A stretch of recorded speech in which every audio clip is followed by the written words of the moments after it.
What is up, everybody? Kevin Fair here, getting ready to kick us off really quickly. What is up, everybody? Kevin Fair here. And super sound, super surround sound right now. What's up, everybody? We are getting ready to go live with our Super Smash Brothers tournament this evening, and this is part number 2 of the DePaul Gaming League, going on for 8 special weeks this month. Tonight, I am not on my own. I've got 2 shoutcasters and a couple of guests that'll be coming with me. Matt, and I haven't even got his buddy's name yet, man. Say what's up, guys. Hey everybody, how's it going? This is Matt, aka Matt Beach. I'm going to be helping shoutcast as well as do some tournament organization tonight. Yeah, this is Joe, aka Ego, ball PR player. Gonna be doing some commentary tonight. Gonna see what's up. Gonna see what these DePaul players got over the Wi-Fi league. Mm-hmm. Very nice. Hopefully no one is playing on Wi-Fi. Keep our fingers crossed on that. Oh yeah. So we got those landing dampers out. Exactly. All right, let me go ahead. Yeah, oh no, I definitely went and make sure to spring for the Hori one. I wanted to make sure that no one could question what I was doing. And while we've got a quick second, let's go ahead and take a look at the bracket for tonight's proceedings. It looks like we've got 14 players. Good job on that, Matt, coming through. We are currently in round number 1, and we are going to catch the very first match is going to be That Person's versus ADR. Let's see if these guys are ready to go. Matt, do you got anything special as far as stage selection goes? Should the people at home know anything?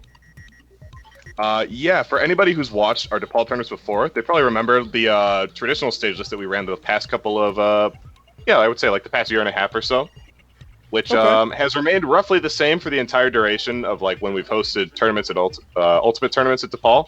But we're actually changing it up a little bit because over the summer we had a new stage released. In an update that came out with literally just the stage, and that was small battlefield. So we have a slightly different rule set that moves Lilac Cruise to counter picks and adds small battlefield to the starter stage. So we're going to see a little bit more of the what's kind of called as like the dual platform layout.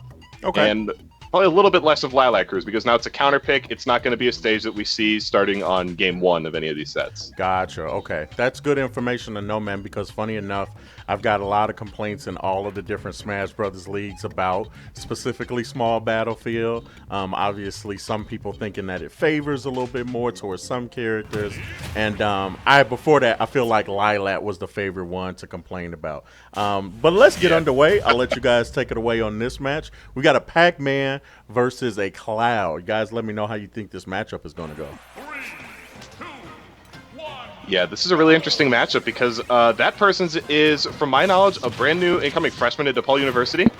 ADR is a player we've seen before. He's he's been a pretty well-known Pac-Man around these parts. Not quite at the level to make it onto our power rankings, but definitely an opponent that, like, if you see as your round 1, you're like, oh man, all right, I need to make sure that like I'm prepared for this matchup.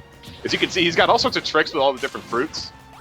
That Person's with Cloud. I mean, Cloud is a character that's historically done pretty well against Pac-Man. But at the same time, I mean, Pac-Man has so many different tricks to edgeguard him that this matchup could really go either way. It is pretty volatile in that sense. Yeah, I really feel like Pac-Man has a lot of tools to, despite Cloud's fantastic speed and disjointed hitbox, I feel like Pac-Man just has a lot of projectiles and, of course, the hydrant that controls the neutral. That can really keep him out and restrict a lot of his already restricted neutral tools. I feel like the smart play for Cloud to be right now is to just stay out of his burst range, not get gimped, which unfortunately seems to be happening right now. Just swatted him right off. Edge guarding is one of Pac-Man's fortes, especially with someone against Cloud who... Something's going on. Oh, there we go. That person seemed to be having a little bit of a input check there. Grabbing in place. Yeah, I mean, you just die early like twice in a row. You're probably thinking like, all right, I need to make sure my buttons are working. Absolutely. A rough start. Oh my goodness. Something that's kind of like a dying art, I want to say, among Pac-Man players is like utilizing the Z-drop. It's something that I feel like we've seen a little bit less and less, but ADR doesn't really seem to care. He just keeps pumping them out. He's like, I'm just gonna drop all these fruits, and this is gonna be another projectile you got to deal with, even if it's like a stationary sort of thing, as opposed to like you know, something that moves around and controls the stage that way. Yeah, they don't normally have, when you Z drop it, it doesn't have the standard properties of like what a fruit would normally be, right? It just turns into its own static projectile. Yeah, some of them do, but I know that the bell actually, if you Z drop it, it does paralyze. So I didn't know that. yeah, it's a kind of a weird thing. You don't see it used super often because it's not quite as practical as you'd imagine, but it definitely has some uses. So if you're really I guess tenacious with trying to use Z drop fruits, you could definitely find some uses for it. Try to read the tech roll in unavail. Yeah, ADR really just wants to close this out. This is, yeah, I can see him just getting a little bit greedy fishing with those smash sticks. I mean, rightfully so. It's really high reward, not too high of a risk. Oh, Yeah. he's at low percent, so Cloud can't do a whole lot. Yeah, that was a good cross slash though. With the tricks. That was so sneaky. I love seeing stuff like that. I don't. Let's catch the instant replay on that one, guys. Get some clarity on that. Yeah, so let's see. How did he get the? How did he grab that melon to begin with? Like, oh, you threw it into the hydrant. Oh, wait, never mind. No, he So had how to. did He brought a new one out coming back here. Yep. Oh, I see. I see what happened. Oh, then he grabs it right here. Oh, the setup. He caught the shield. Yep. It's a Lights DI out. stuff. That could have been DI'd properly. I'm pretty sure he would have. Yeah, it probably could have been, but I mean, that's such like could a have quick. expected that, and especially reacted to it on Wi-Fi. Yeah, I mean, it was it was such a quick play. Oh yeah, I mean, it came out of nowhere for sure. Yeah, I don't think any of us were expecting something like that, but yeah, very sneaky setup from ADR. That person's definitely showing a lot more signs of life towards the end of that match, so he's probably just getting a little bit warmed up right here. But yeah, so far really strong showing from ADR. Great start. And so ADR is salami lid, if I'm not correct, right? Yes. And Yeah, they that is just good. went up. All right, cool. I thought that was a pretty funny tag. Salami. Like, yeah, salami lid. You know, I was wondering before this tournament got started. I said, you know, this is a DePaul University tournament. I wonder what restrictions on name tags people have on this. I've had a couple schools where I've had to be like, you know what? I've got an extra PSN tag. You could just use that. Don't worry about copying in on that tag. Oh no. Yeah, I mean, at the end of the day, I guess you can only do so much because it is just like an in-game name. What It's not can like you, we I was have- gonna say, Smash are you gonna Bros. buy somebody a whole new Nintendo Network ID? I don't think so. No, probably not. All right, for the guys at home, we have got a real quick a student streamer highlight coming up right here. Flux Rocket League, a DePaul University student right now.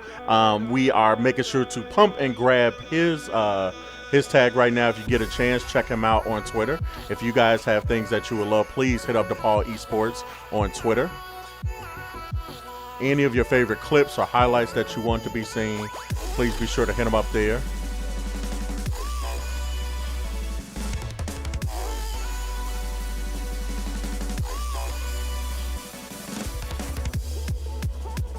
All right, just doing some quick bracket updates right now. We got the rest of the bracket moving at a pretty brisk pace at this point. Most of our round ones have been completed by now.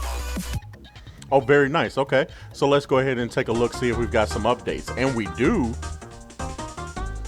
All right, Bobby so Time taking it over, yeah. As expected, the seed. Do we know anything about the player yet? I haven't heard of him before.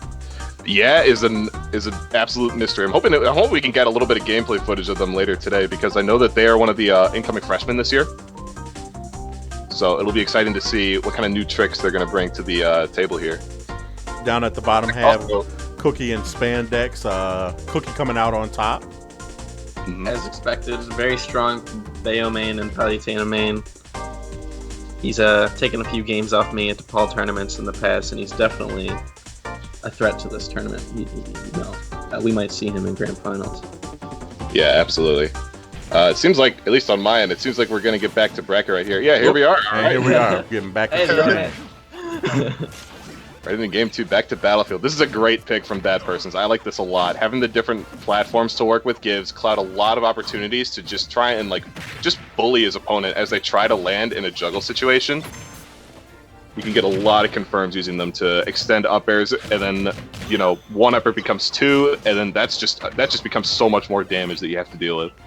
Yeah, specifically Cloud's jump height and like the height of the platforms, it just really extends his upward combos, and he has a lot more vertical advantage. Pac-Man, on the other hand, he really he's able to hide under the platforms, play a lot more defensively. He can't really play so much at a diagonal, like the Bell's a little bit less effective, as again you can stay under the platforms and it can't hit you, but I mean he's proving that Pac-Man's still very effective on this stage. Yeah, this is definitely a stage that Pac-Man can do pretty well on as well, just because he has he has so many different projectiles and he can cover so much space just with those. So it's like you don't really have contrary to like how a lot of zoners work, you don't really have the option of just hopping on the platforms and running away from the projectiles against Pac-Man, because he can cover it just about as well as he could on the ground. To me, he always felt like the most complete zoner. He has a lot of directions that are danger zones for the opponent. There isn't much place you can hide, and you really just have to be a moving target to make it harder for him to actually give you a hard time.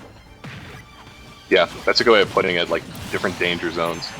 But all right, that person's leaving it up right away. Not at all that big of a deficit, especially with limit charged up. Oh, unfortunate. Yeah, he ends up expending the blade beam, excuse me, pretty quickly there, but he lines it up pretty quickly. That was kind of neat. The upbeat combo finisher, I like stuff like that. Oh yeah, that was neat. He's definitely moving around a whole lot. I feel like EDR is just having a hard time keeping up, and I don't know. That person's really turning up the jets, in my opinion. Yeah, absolutely. Let's just hope he doesn't run out of juice. Yeah, make sure there's enough gas in the tank for the rest of the set. Oh, that was unfortunate. As the adage goes, we tech those. Yes, we do. But on Wi-Fi, sometimes we don't. Uh-oh. That's a regrab. Unpunished. Unfortunate. He did go for the down tilt there. That would have been a good setup, because he could have gotten an aerial after that, but he misses the punish, and ADR is running with it. 47% right out of the gate. An edge guard opportunity. A cheeky forward air, which would have been great if it landed. Oh, no. This is not looking good. Cool. Jumps expended. That was really close. ADR's got a lot of shenanigans going on right now. I feel like he's absolutely throwing everything out. Yep, a lot of tricks up his sleeve. All right, that cross slash is gonna be big damage again. Yep, another edge guard opportunity. Not quite sure what he was going for there, but I think he wanted to catch the ledge grab with the neutral B. Oh. Yeah, I think he just wanted to make sure he could cover the ledge, because ADR was pretty obviously going to go there sooner or later. I think he was just off in the timing, but he does get the kill pretty quickly afterwards. And I just gotta hope. He doesn't get hit by Blinky, but alas, the maze strikes back. It's gonna be ADR taking it. That's gonna be ADR taking it 2-0, and definitely a really exciting set. That was a lot of fun to watch all the different tricks. Let's go ahead and catch up and see while we get our next competitors ready. Let's see the end of that match as we got knotted up at 1 stock apiece. Pac-Man's forward smash is such a good whiff punish too. Oh yeah, it's such a great. It just hits hard. It's got a lot of range. It's out for a long time. Like when in doubt, there's a really funny quote that I saw from T, who's the best Pac-Man in the world, hailing from Japan.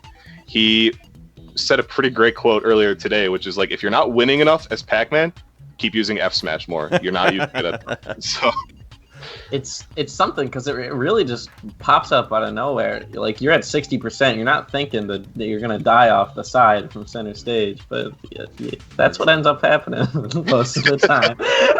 Yeah. All right, Matt, you know who we've got next coming up? Yeah, for the next match, we're gonna have Bobby Time and Caleb. Sweet. And while those guys are getting ready to get set, for everyone at home, that replay was brought to you guys by Gamers.vote. DePaul is super excited, guys, to collaborate with Gamer.vote to encourage all of the students to register to vote for this election season and every election to come. DePaul, as a university, encourages students to be civically engaged as members of a global society, and through this partnership, we will be able to spread that message throughout our esports and the gaming community, says our very own Courtney James, and you can tell that I certainly didn't read that off of anything that came straight from my heart, everybody. But no, if you get a chance, man, please do check out gamers.vote. It's there's a complete topic made of it in the DePaul esports Discord server. Please do make sure that you check them out. Awesome. So it looks like we've got Bobby Time and Caleb. Fatty Caleb. Yes. Bobby Time is DePaul's resident Pokemon trainer main. Nice. And Caleb is not our best Peach, but definitely one you have to look out for in bracket. He's definitely taken games off some notable players, and he's made a few appearances on the PR over the past couple of years, but Bobby is predicted to win, but I don't know. He says he's rusty, so anything could happen here. Yeah, let's see. Very true. Yeah, I think one of the most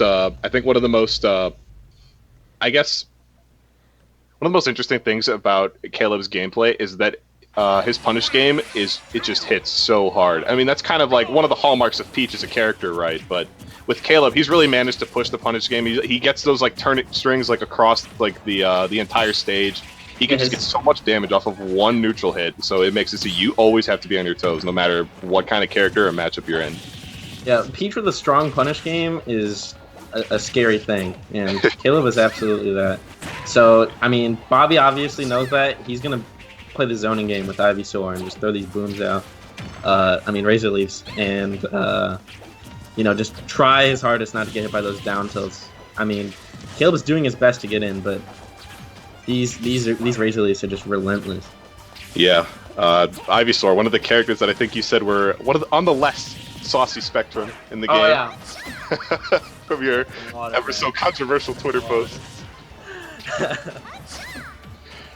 But yeah, those walling capabilities, so good. Oh, that was almost the confirm. I think he spaced that a little bit too far back. Yeah, Caleb starts to hold stage control, but out comes the Charizard, out comes the up smash. I think he just didn't know which way he was going. And he flipped the coin. Yeah, that mix up there, catching him off guard, but not too phased. I mean, he gets stage control right back. Charizard's at a deathly % for getting hit by a forwarder in the corner. Just a matter of getting that.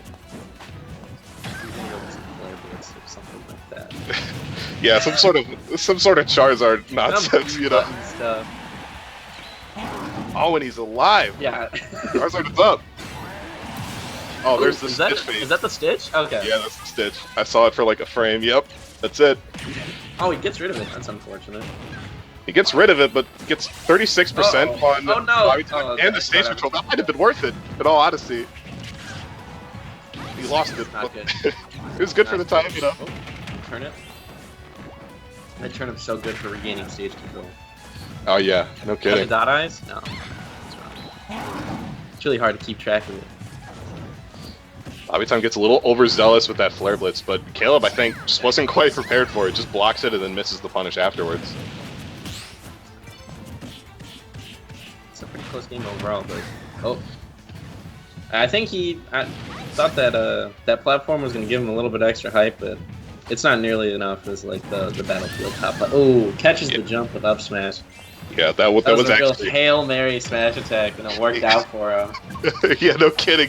Yeah, speaking of Hail Mary smash attacks, we first had Pac-Man, now we have Charizard. Oh no. That up smash, such a great tool, such a great anti-air and out-of-shield option, but Caleb gives him a taste of the booty. Want to mess with sport. Yep. Here we go. Oh. Alright, back to zoning. Low %. He just wants to hold on. Uh-oh. Caleb's getting kind of a lead here. Solid one. I feel like Charizard's going to come back out any second now. Mm-hmm. Yeah, right about... Yeah. Just getting to that high % where, I mean, you want to switch to a heavier character. Yeah, exactly. You got to just prioritize survivability at a certain point. It is. Yep. All right, that grab is a big deal. Yeah, I know. Uh-oh, no. Oh, no! Oh, that zoom in is so funny to me. I don't know why. He just stares at the camera and shouts.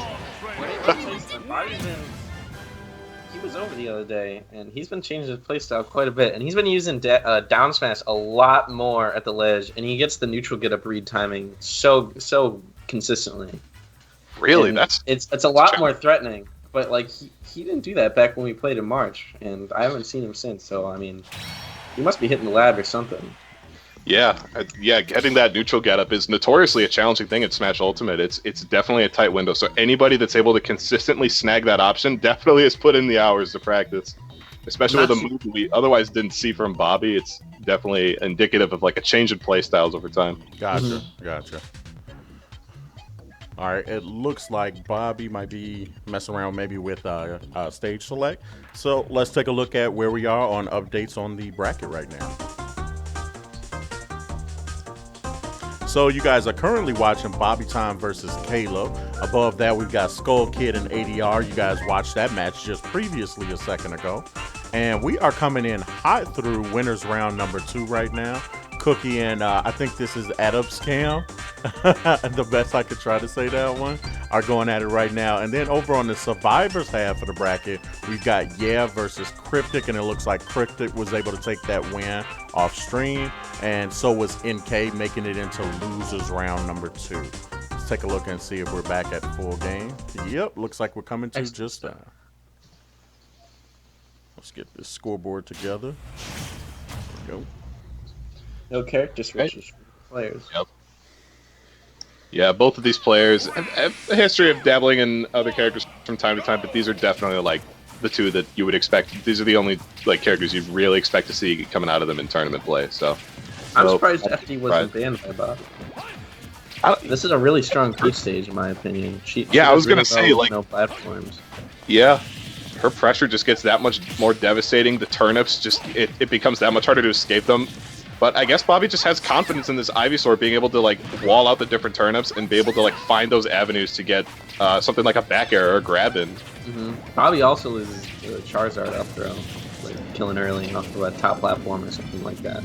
Yeah, that's true. That's a good point. Maybe he just sort of figured it wasn't super necessary. I mean, he didn't really get too much mileage off of the platforms last game, as we saw. So maybe that's just a reaction to that. Back air. All right. Yep. Maybe another edge guard. Spaces it out. Ooh. Yeah, Bobby that stalls with up B. Yep. Oh no. Oh no. Oh, that's the spikes fail. Yep. That back air is so devastatingly strong from Charizard, especially if you get that tipper hit. Easily one of the most underrated moves in Smash. Oh yeah, absolutely. Absolutely. When it comes to Pokemon Trainer, they just like to talk about Ivysaur aerials, and like no one even looks at Charizard back air. Forward air is also really strong. It's a huge hitbox, kills really early, sends just like straight forward. Yeah, exactly. Uh-oh, okay. I thought that downer just hit. But... Alright, here's the opportunity to take the stock. Yeah. Charizard's out. Oh, that was interesting. I like that neutral B, the flamethrower. Punches to get up attack. Yep. Alright, let's see. We're just skipping Squirtle, as usual. Yeah, I guess Bobby really just does not like to use Squirtle in this matchup. Usually, like traditionally a really strong character for like those early percent games, but here we're seeing mostly just Ivysaur and Charizard, the big boys, the evolutions. I know a lot of people who don't like. Oh wow! Whoa. There's the confirm. Yeah. Snap of the whip. It's gonna be Caleb's second stock going out. Yeah, I know a lot of people who don't like playing like the rush down combo heavy characters online either, just because the timings are a lot tighter, and even like a small change in input delay can mess you up entirely. But yeah, that's definitely a good point. I could absolutely see that being a thing with Squirtle, let alone Bobby time Squirtle. But I mean, here it is now, and gets a little bit of damage off so far. So. Yeah, but I mean, he clearly dropped that combo, so he's gonna switch right back to Ivysaur. If I felt like he was just testing the waters there just to see, he had the % lead. That's true. Yeah. Uh-oh. That was a big snipe. Invincible up B. Yeah, that up B just muscles Bobby right back onto stage. Caleb taking so much damage. Yeah. Oh, this is an opportunity for Caleb. All right. Oh, that was interesting. He's the transform to escape the combo. Yeah. Great patience there from Caleb, not rushing in after Squirtle, kind of waiting to see what Bobby does before deciding, like, all right, now I know when I can escape. Otherwise, a big hit like that would have connected. That was a fun match to watch, but I feel like Caleb really would have benefited if he played a little cooler, a little more level-headed. I felt like he was just really trying to really get his opponent, really try to get Bobby as fast as he could. But I feel like he could have benefited from taking a break and understanding his habits and maybe waiting to whiff punish every once in a while. Very Right, true, yeah. very true. So, who do we got coming up next? I don't know. I'm looking at the bracket here, and it looks like we're kind of waiting on a couple of matches. Okay. Theoretically, we could have the winner of Cookie and Adaptive Cam Play Hikaru. Gotcha. Yeah, I think that match should be going on right now. Hikaru beat Adam. That was a close one, 3-1. I feel like those two always get really close in bracket.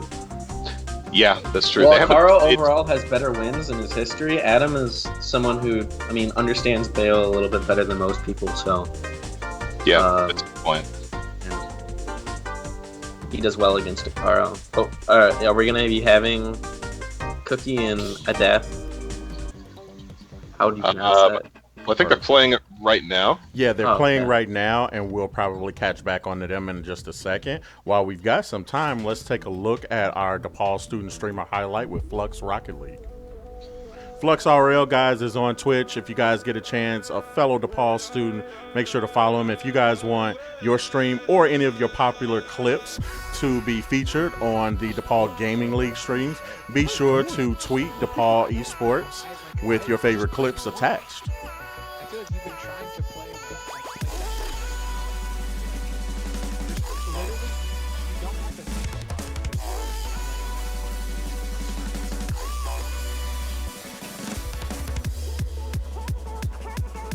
I would say I am, but I'm obviously not. But you know.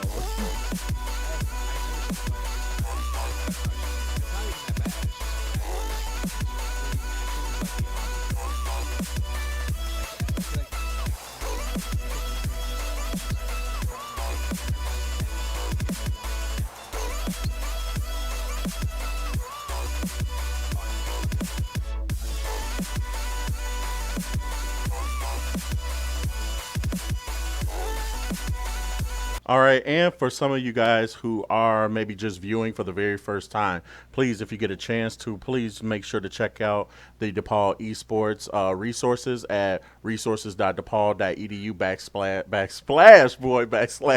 /esports and check them out there. And plus, all of our replays are brought to you guys tonight by Gamers.vote. Be sure to check it out on DePaul's Esports Discord server. If you guys are not already a member of that, please join up. Should be in the Twitch description below.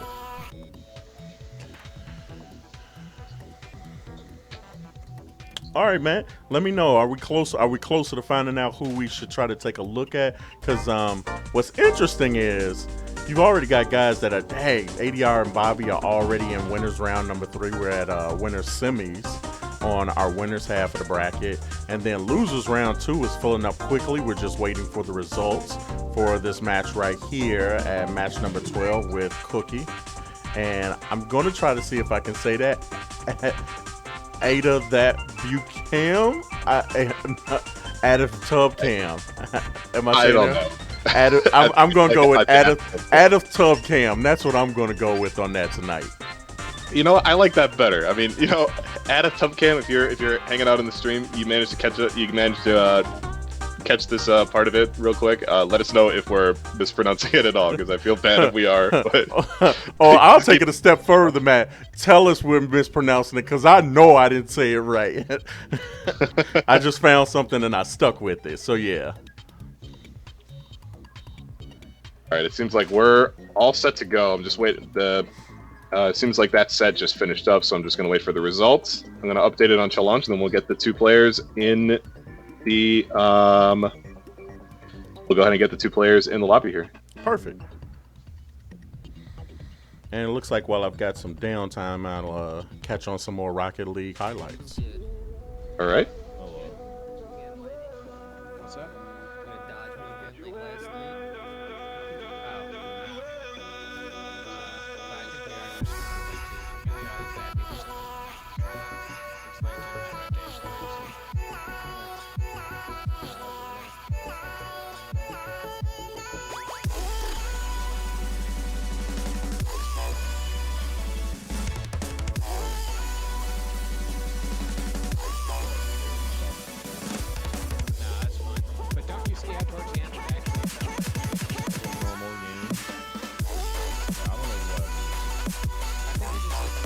Once again, as a quick reminder to everybody that is just now tuning in, Flux Rocket League, Flux_RL is our student streamer highlight for this week's DePaul Gaming League tournament that is being streamed live, brought to you guys by gamers.vote.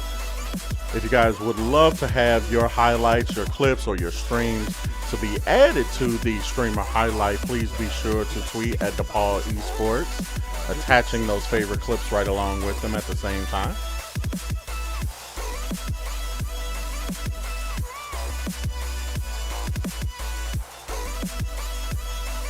And it looks like we've got some people. There we go.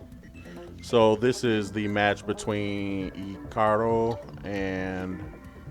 This is going to be between Icaro and Cookie. So this is a pretty much a DePaul Smash staple by this point. We've seen these two play each other a lot over the time. Even on Wi-Fi, they still have ended up meeting each other in bracket quite a few times. Gotcha. Yeah, little tiny rivalry. Just a little one. Oh, let's go. Double fail. This is like a 0-0 matchup. No one wins this one. It's really unfortunate. But you know, yeah, it's interesting because you'd imagine that like they'd be able to have such amazing strings on each other, but I feel like the which time just negates their combo stuff. Yeah, they're gonna do the Evo 2017. Oh, so they're gonna do some They're gonna do some posing with the two cheapest characters from 2016. Was that? yeah. 2017, yeah. 2017, yeah. Yeah, definitely nowhere near as strong as their Smash 4 counterpart, but after recent updates, she's got a lot of tricks up her sleeve. Yeah, more recently, the last big balance patch gave Bayonetta a few quality of life changes, specifically to her up tilt attack, which had historically not been super great because it didn't really link into like the second hit very well. Now it does it quite consistently, which gives Bayonetta a lot more confirms off of a brand new move, which is an interesting change considering she's already like a great combo character. I guess they just wanted to give her more avenues to get the party started. Mm-hmm. She's definitely less reliant on mix-ups these days, and has a few more confirms as well. She carries you to the blast. She carries you to the blast a little bit more consistently. That F smash from Icaro looked like it hit, and then it did. And then Cookie just responds with the big fiery pistol pain of his own. Oh, there we go. Oh no, up smash. Unfortunately, not as strong as F smash. F smash did get buff knockback as well. They didn't really give the same treatment to up smash though, as that'd be a little much, but yeah, Cookie's gonna take that. Cookie's gonna take that stock lead though and take it home. 63% until he loses his first stock. A little bit of crouching there from Icaro. A little bit. Some rapid crouching. Showing off. Trying to prove who's the best Bayo in Chicago. Yeah. You're even just the best Bayo at DePaul at this point. Apparently now a hotly contested position. Is there more than just these two? No, that's what I meant. Just between like these. Oh yeah, of course. So Icaro definitely starting to bleed out a little bit at 114%, but you know, very slowly he's starting to bring the damage to a bit more of an even playing field. Which, as long as like the damage is at a point where they both can threaten each other evenly, that's all that Icaro can ask for at this point. Bayonetta is a character that has the same issue that a lot of like combo-based characters have, and it's that once you reach a certain percent, like past 120. Stuff that would normally be really strong, like your confirms, don't link into each other a lot. So your ability to take stocks really slows down, and you sort of have to rely on like a hard read or a mix-up, which is something a lot of Bayo mains would be happy to let you know about. She just doesn't have the same kill power anymore, which is unfortunate. Ooh. Yeah. Speaking of kill power, though, that back air is definitely one of the moves you can get like the most straight hits with, and it hits definitely pretty hard. That witch type, by the way, was, I think, perfectly on sync.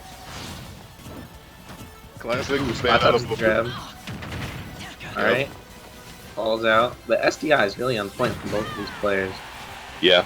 You tell both of them definitely know a lot about their character, enough to be able to have the counterplay as well as like how to control them, which definitely says a lot to like how far your knowledge extends, I think. Oh, that was a it was a classic juke. That's what we call it. Yeah. Flanked That's them. pretty bold of Cookie. to to charge that up smash like that.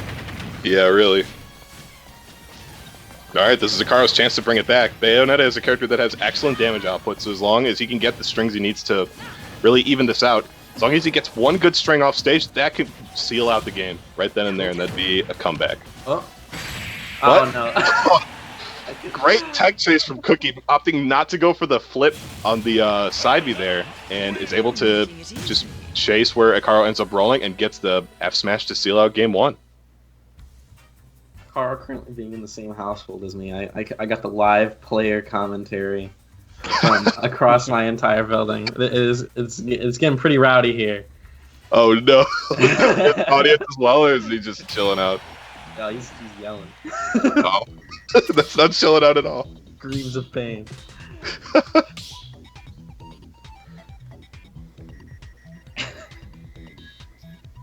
All right, so it looks like both of them are going back to the drawing board on that really quickly. Mm-hmm.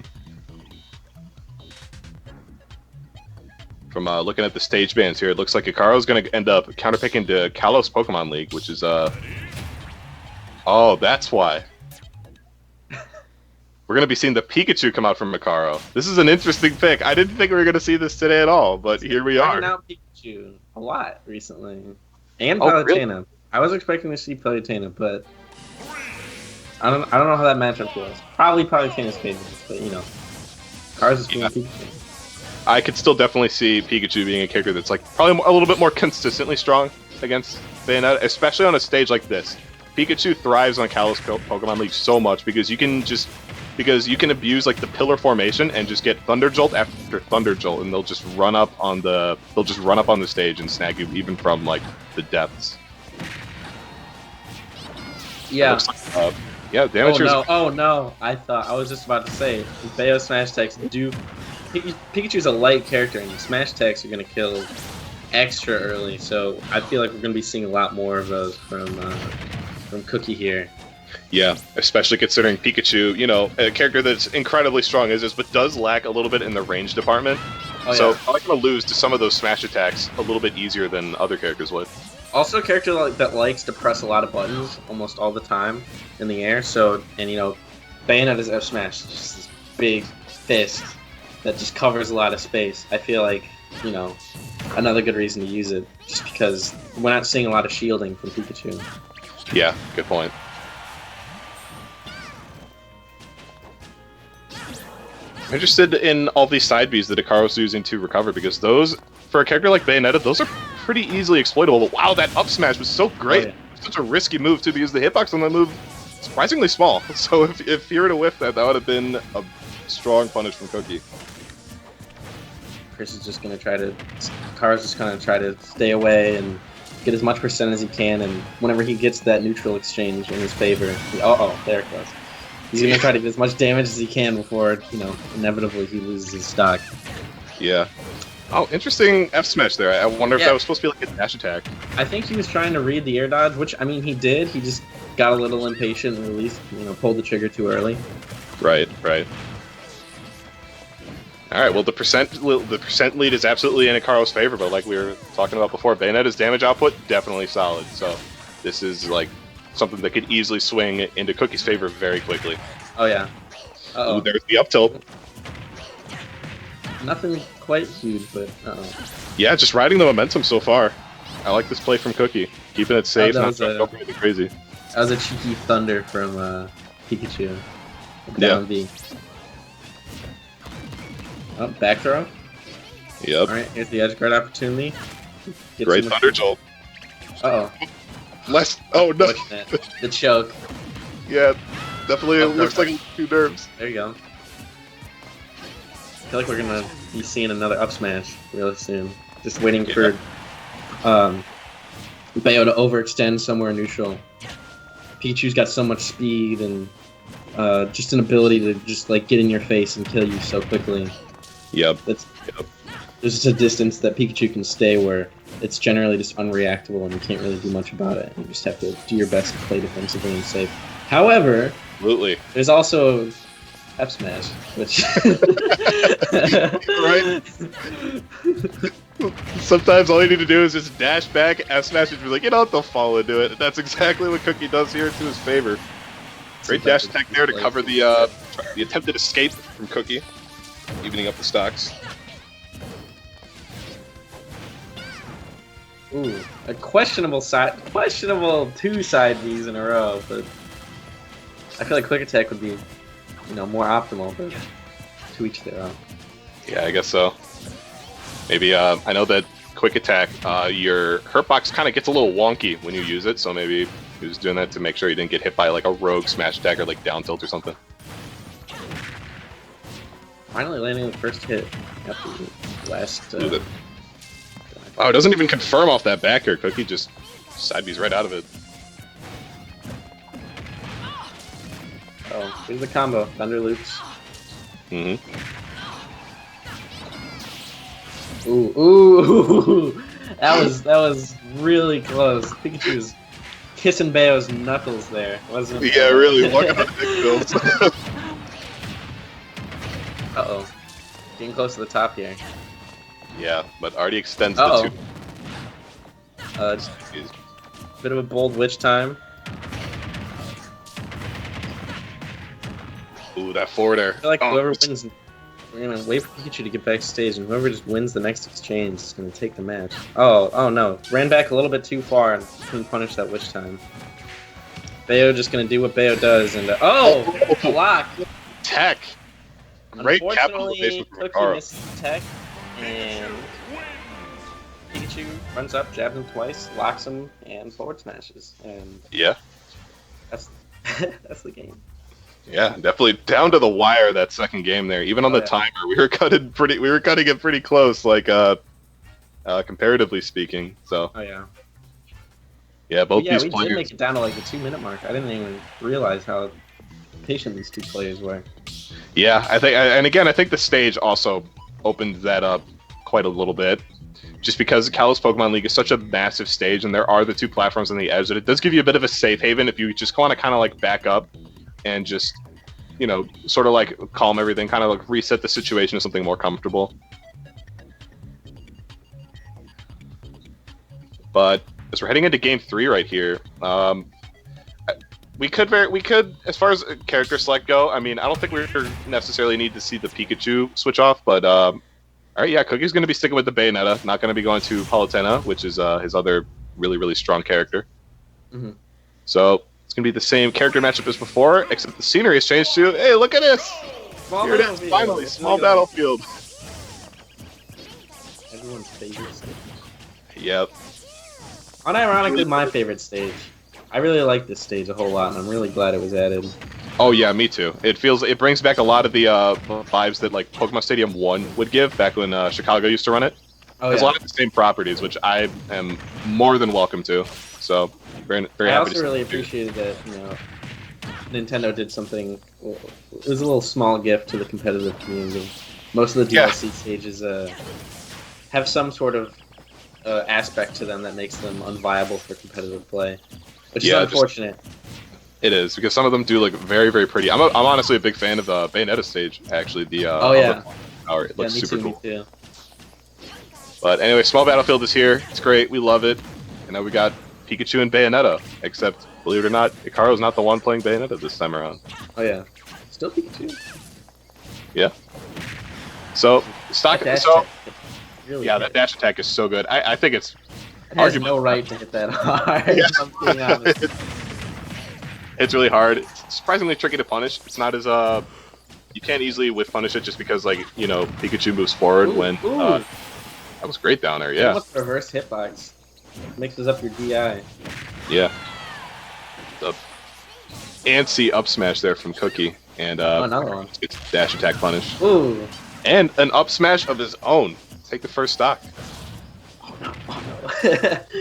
I feel like Cookie really needs to, be a little bit more conservative with these witch times. It's really getting him into a lot of trouble. Yeah, I can't help but feel that a lot of them are hard reads, but they're just not happening. Yeah, you're not getting any reward off of them. They're just giving you nothing but trouble.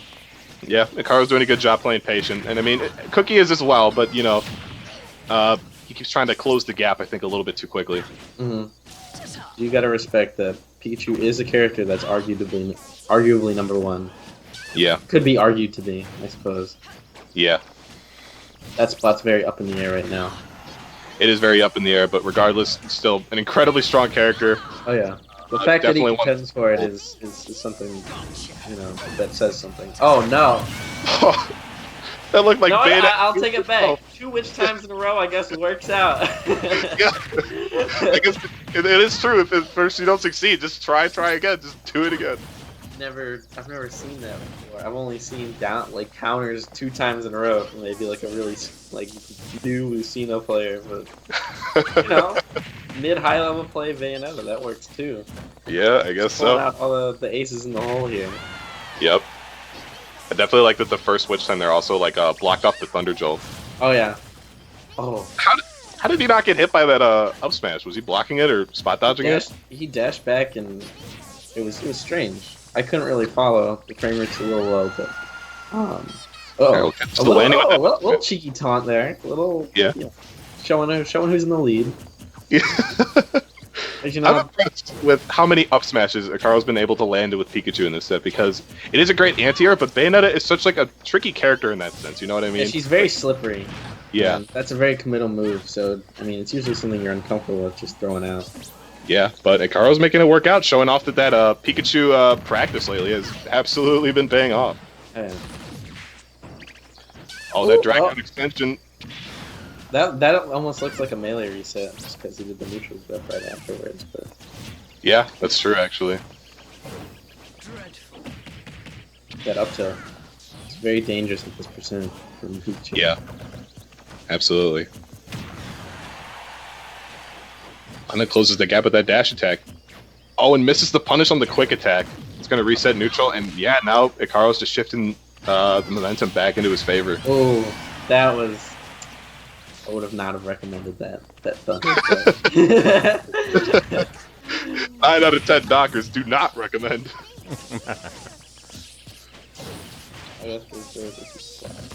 Interesting. Yeah. At this point, Akaro's just tossing out aerials, just trying to realize, a Cookie might be getting a little flushed at this point, just trying to get in, try to get some damage off before it's too late. So, throwing out those aerials with Pikachu is able to prevent that from getting too much mileage. After 5 or 6 minutes of just neutral, you do get a little antsy. Yeah, I guess so. Yeah, we're still winding down pretty close on the clock. We're down to nearly 2 minutes again. Yeah.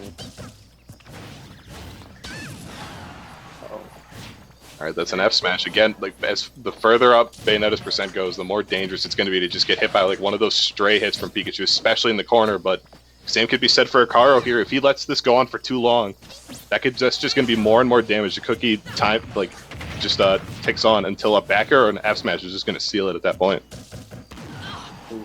Ooh, the last hit of the multi-hit gets him. Yeah. Alright, tensions rise. Similar situation to last game, except the stage is much smaller. Yeah, I feel like both these characters are just uncomfortable right now. Yeah. No one really wants to do much of anything. Oh, the commitment! Oh, goodness! Which time? Oh my gosh, Pikachu uses tackle.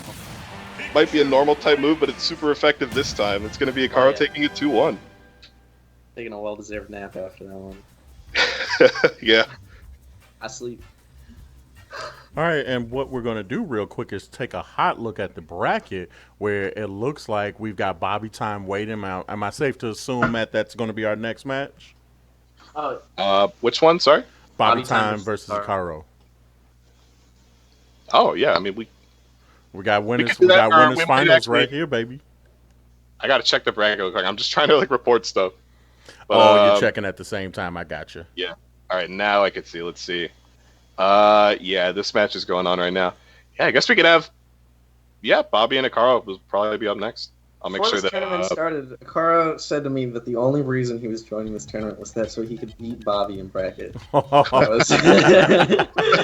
Really? Yeah. All right, well, we've got a minute waiting for Bobby to hop in. Let's take a quick break real quick.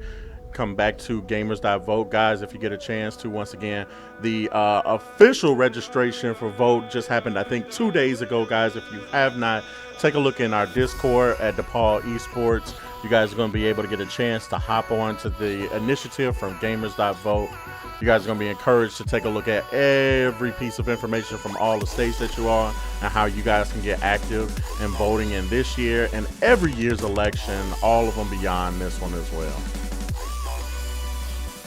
Also, if this is your first time catching the stream, guys, please be sure to hop on to DePaul.edu's resources page for esports. You guys will be able to find out more about the DePaul Gaming League and our weekly tournaments that will be running from now through I think that first week of November, right, Matt? Yeah, that's going to be going up pretty much all the way up until finals week. We got a bunch of different games planned, obviously Smash Ultimate being one of them. Next week is going to be Rocket League, actually. So that'll be a lot of fun. Yeah.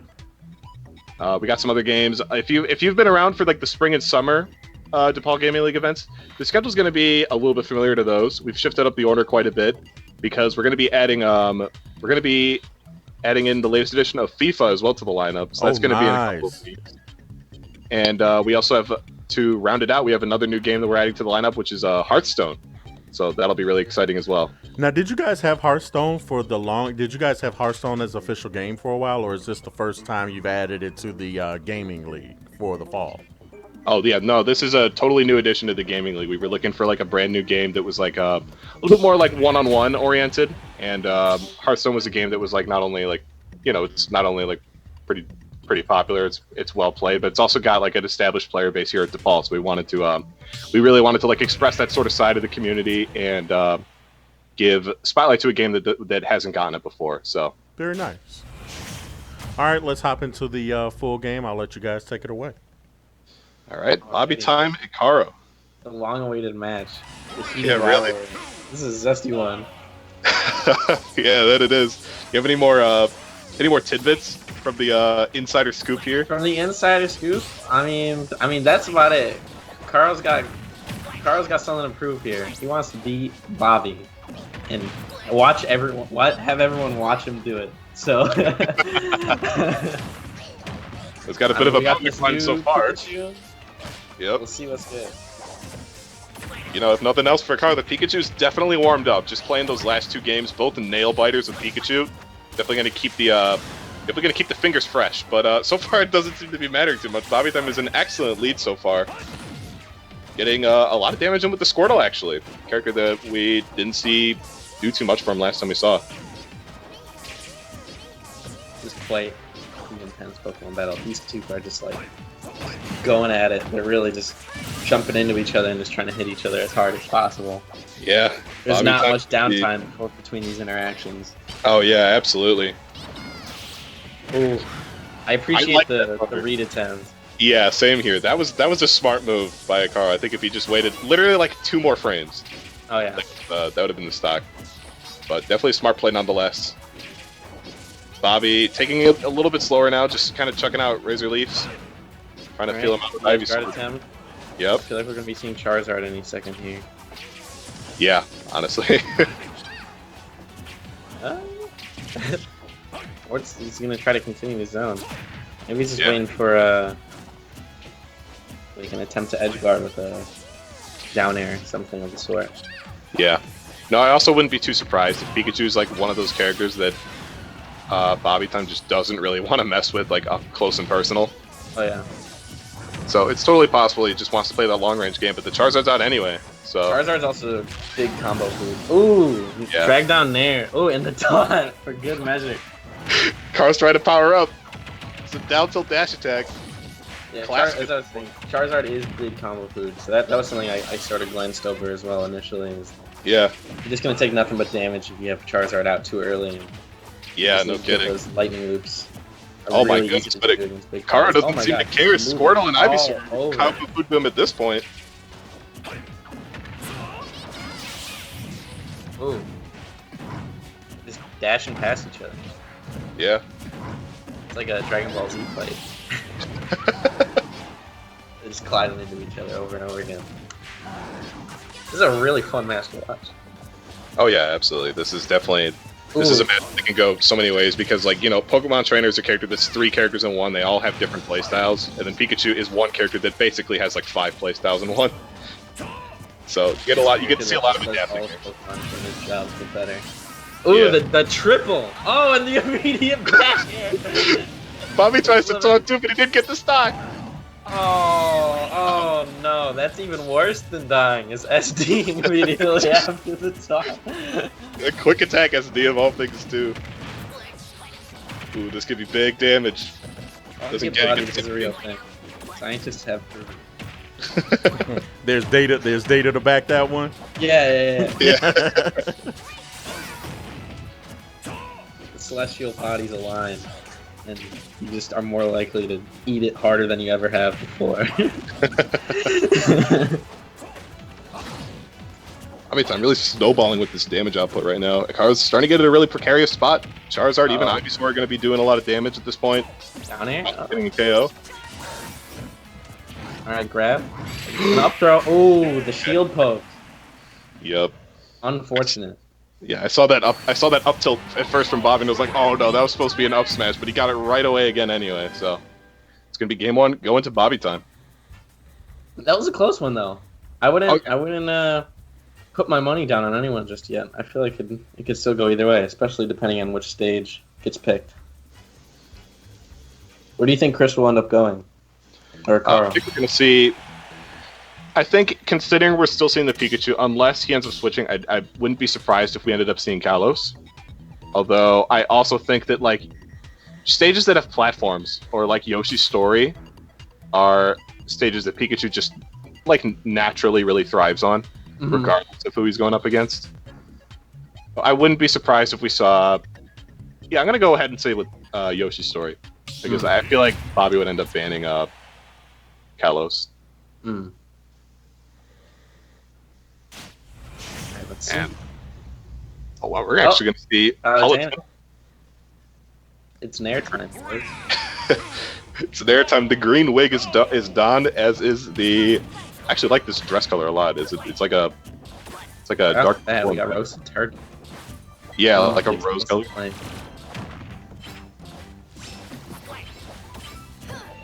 All right, well, this is a character that's going to be a little bit more comfortable for Bobby to combo as well, just because you know Palutena has a little bit of a taller figure compared to the little electric mouse that is Pikachu. Oh yeah. Movement is a little bit less sporadic as well. Yeah, although at the same time, Palutena is going to have a much simpler time, I think, getting the punishes on those smaller characters. So specifically on Squirtle or Ivysaur, just because you have a little bit more, just because your hits last longer. Ooh. That down there. Bobby doesn't seem to care. Yep. Goes past the ledge, for those who don't know. The hitbox size is insane. So it's really good for taking stocks against people with not so great recoveries or predictable recoveries. The timing of Palutena's teleport is really, it's just a rhythm and you can react to it. So down air sort of thrives there. Yeah, that's a really good point. I didn't even think of that actually. Just having that teleport, as great as it is, it being as simple and straightforward as it is, can make it so that Bobby can absolutely just prey on it as he wishes, as long as he gets the timing down.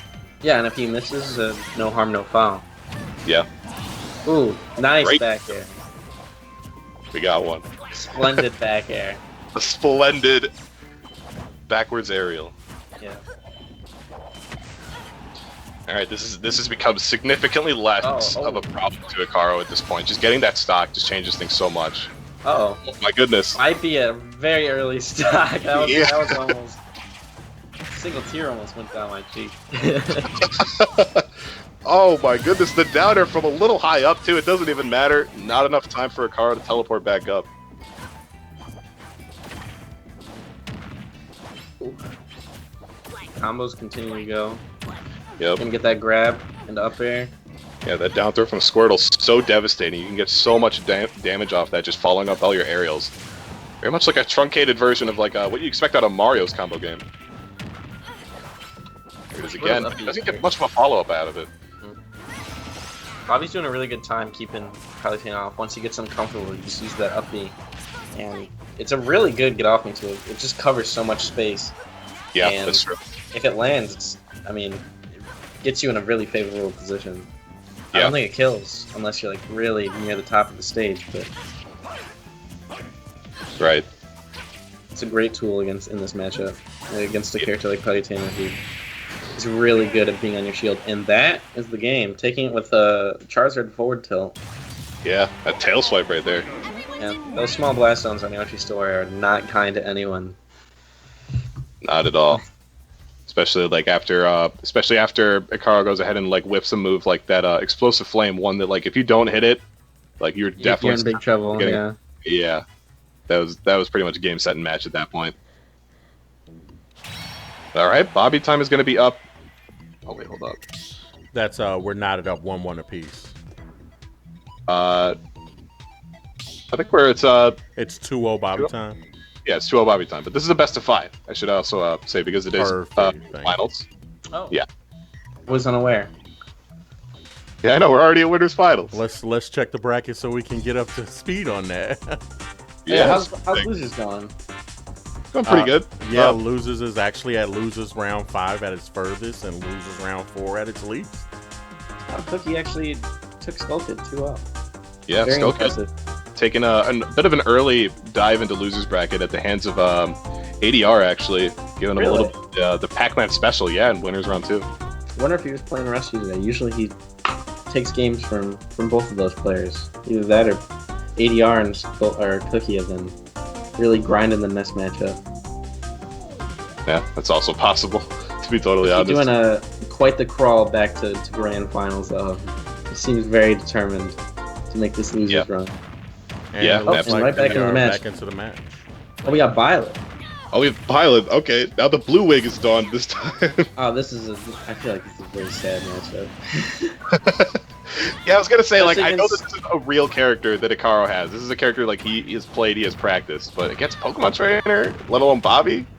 Even then, I don't mean to sound rude, but it's definitely not a strong character of his, in my opinion. I mean, he practices it, but I mean, you can only do so much with Violet unless like you're fighting a slow character like Ganondorf. Oh my gosh. Yeah, we're actually really close to seeing a JV4 here. Is this gonna be the fastest match in history at this point? Oh, that parry was massive. Could have gotten so much off that. Bobby just trying to get home for dinner right away. Like, all right, let's wrap this up. Hands outside. Oh, just a minute and 1 second. A minute and 1 second. That was a best of 5, and it might as well have been a best of 3 with how long that ended up taking. Unfortunate. Taking back to what is it? Axe vs Silent Wolf on FOD. Yeah, really. Still a Pokemon, just a different species. Wow, what a fast-paced match. I mean, to say the least at that point. Yeah, if you blinked, you would have missed that one. All right, well, that ended up a little bit faster. So, just a little bit. Yeah. Let's take a look real quick. Take a look at bracket. We'll see if there's a match that we can play right now. And the answer is no. We're right now currently, guys, ADR and at a tub cam are going at it, and they are right now off stream. Cookie is going to be waiting for the winner, which is looks like it's going to be our next match. So while we've got some time in between, let's take a quick break. Make sure you guys take a chance to step away from this and take a look at the Discord server. Be sure to take a look at gamers.vote. If you guys need more support on things like that there. Of course, always be sure to hit up resources.depaul.edu/esports. And let's take some time to take a look at our student streamer highlight this week from Flux_RL. I've never told my creator. Which looks like he's playing a couple of different things this week.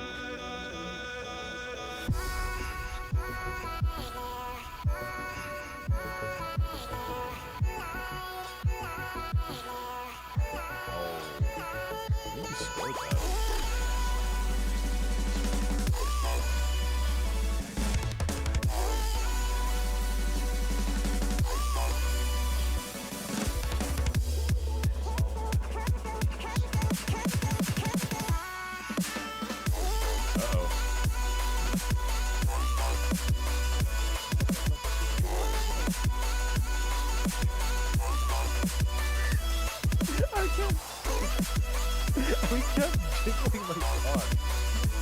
I'll take it.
Oh my god.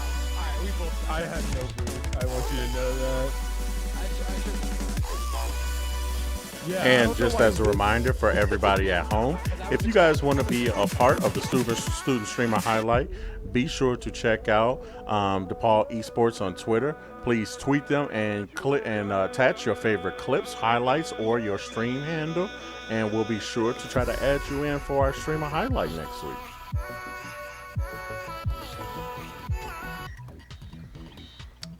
All right, so it looks like we got one person sitting in here, Matt. Looks like we might be ready to go for that in just a second. Yeah, Looks hopefully like we soon got enough. Cookie. I know You're that- right. Yep, that's Cookie. So Cookie is the player that's waiting in loser semis at this point for the winner of ADR and a bathtub cam. And whenever that ends up finishing up, I know they've completed at least one game, which I would hope they have by now. But Let's go ahead and take a look back at that bracket just to remind everybody what's going on. We are currently in losers round number 5, which you guys just saw a second ago. Bobby Time running a route on Ikaro, going up 3-0, punching his ticket, going right into grand finals. Waiting for the other half of the bracket to get finished on this real quickly. We've got Cookie waiting, and then we got, of course, our Ikaro waiting and losers finals.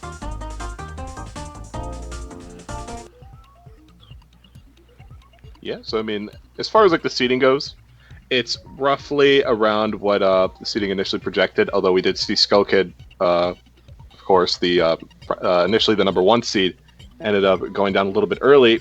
Hearing a little bit from on his end, he seemed to have been practicing mostly secondaries today. Gotcha. So it's a shame we didn't get to see him play a new character or two this time around. But you know, he did. I'm sure he did put up quite a show, especially in that set against ADR. I can only imagine the kind of shenanigans that ADR would bring to the table with Pac, especially after what he showcased in that first game. Do we know who Skull Kid's secondaries are? I know he has Palutena, but outside of that, Know that like his next best character, quote unquote, is his hero, which oh yeah, and his hero is actually phenomenal by hero standards. I'm not gonna lie, it caught me off guard. it gets you. I feel like he made a deal with the devil when it comes to top decking. Yeah, really, it does feel like that sometimes, especially against those heroes that just seem to like know exactly what's going to be there. Like it's almost as if they planned ahead of time. Looking at the chat, it looks Cookie like our Caleb mods, said yeah. hero against Caleb and Roy against Cookie. Okay. I've never actually seen his Roy. Neither have I. That's a new concept for me.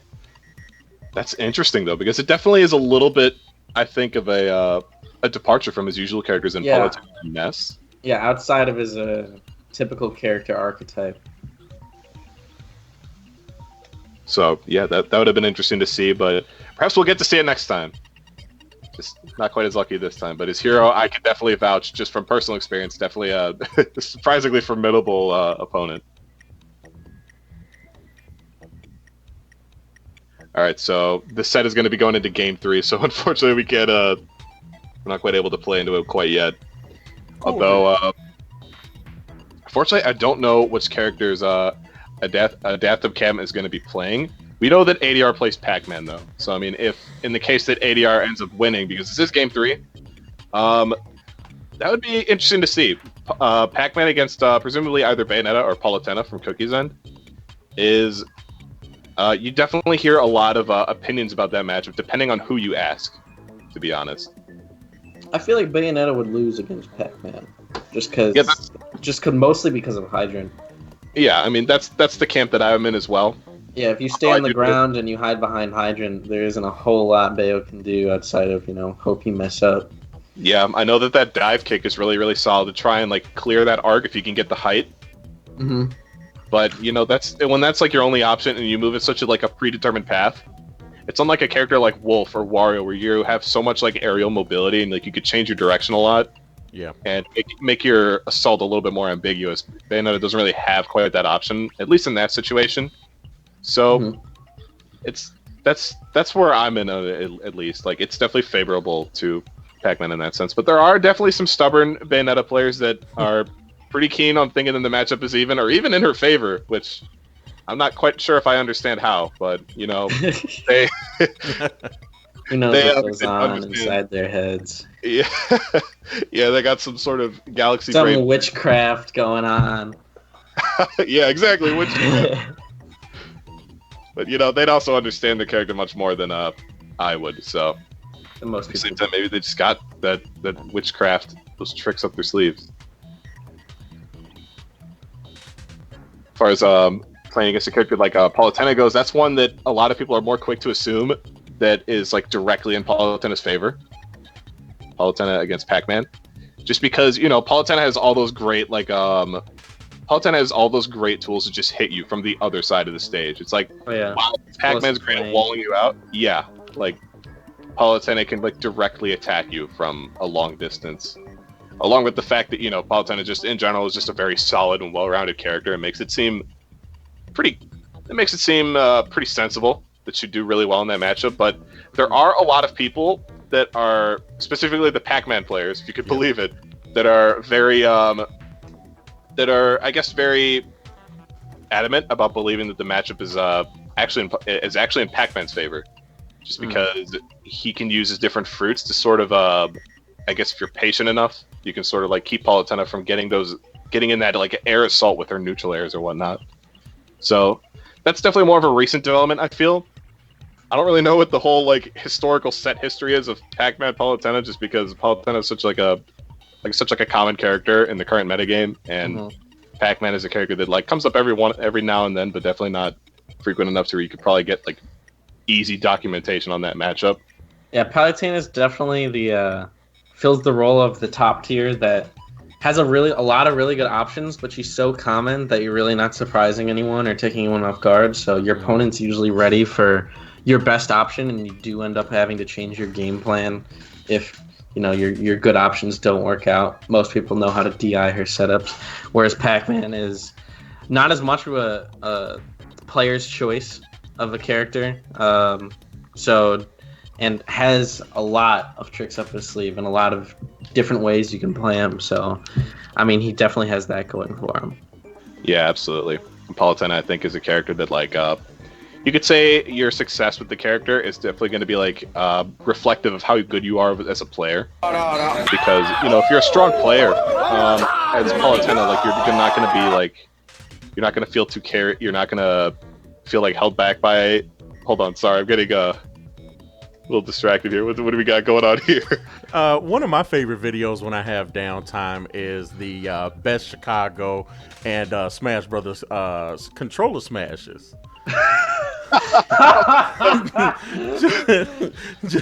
just to keep everybody entertained while we wait. Thank you for pulling this up. These videos make me wince, man. I can't watch these.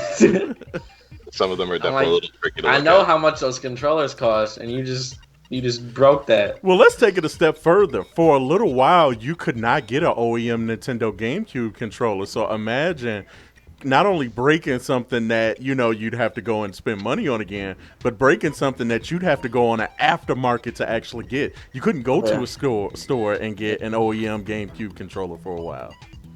Yeah, I remember that.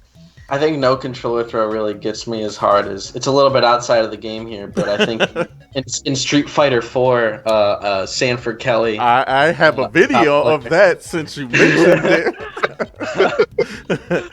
Oh no. Actually, I have a funny version of that video while we wait for it. I'm going to let the Smash ones go for a little while, but then I'll line up Sanford Kelly in just a second. Oh man, this shaky camera too. It just adds to the experience. Like Matt, have you seen this? this video? Sanford Kelly video? Oh yeah, I remember. Oh, man. I remember when it was new. I was I was still following Street Fighter 4 at that time, so I was. I don't think I saw it on stream, but you can believe I saw it everywhere else immediately afterwards. And then the Flash game that followed it. For sure. Spends one there. Oh, That this was is so such crucial like, it's right so now. upsetting. Oh, Like, now I Sam's totally blocking, now get Sam's blocking, how right? frustrated Now he he's is, blocking but, everything. like, he totally It's not should yet, not yet, not block, yet. Now it's but bad. It's so close. Wow, he hit that? Yeah, because I the remember trade, Abel being you know, really wasn't frustrating counter hit. too. We got the trade juggle. It's level 1 focus. That's free. Was this That's Ultra free. or was this I Super? have to get the That's Morpheus. Ultra, if It's I'm not not out of correct. this. Punish. No, Oh, no, okay, no, it was no, safe, no. it was safe. Yeah, it's like a -1 or something. Yeah. Yeah, I'm Right trying to now, think. This should have been Ultra. no, If not, it yeah, would have been like It's Arcade over, Edition it's not over. 2012, Another but step yeah. deep, maybe it would have been over. around that like Nice time frame. roll! Oh no. Not enough, not enough, not enough. Now what? The now most magic of pixels. Oh, and Suave with the read on the axe kick. Seriously, can- literally, Yeah. there is no health on his life And at this bar right exact now. moment, Crazy, you can see his dude. heart rate. Wow. Incredible match. Sam has to be. He's That got exact one. moment, yeah, He this is- got at the that salt He tap. had exact He had won the moment. previous round. Oh He my was god, sick. that He is that salty. stick costs Wow. like Yeah. $170. Now, I'm going to check back on our guys in Smash Brothers really quickly. We're still waiting because if you like that, I've got a even more special treat, especially for the commentators. You guys can hear the sounds live on the stream if you tune in there. Oh man, I think the set also just finally ended. So we finish up with this video. I think we'll be ended in a second, but I'll make sure ADR ended up winning by then, so I'll make sure he gets the arena information. And then by the time we're all set here, we should be ready Mentos, to go. the fresh maker.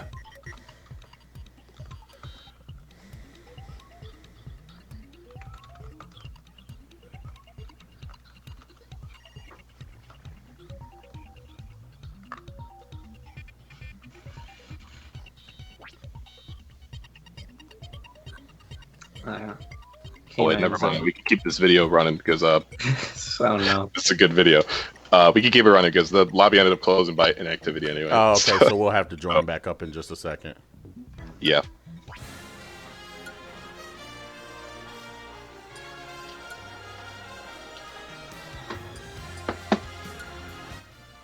I'm gonna be right back.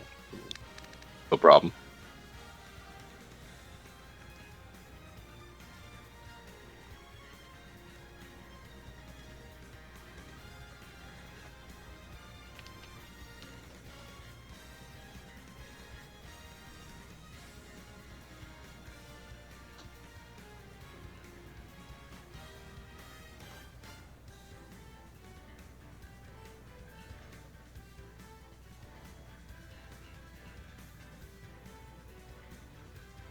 By the way, I just sent over the new lobby code, so we're all good to go.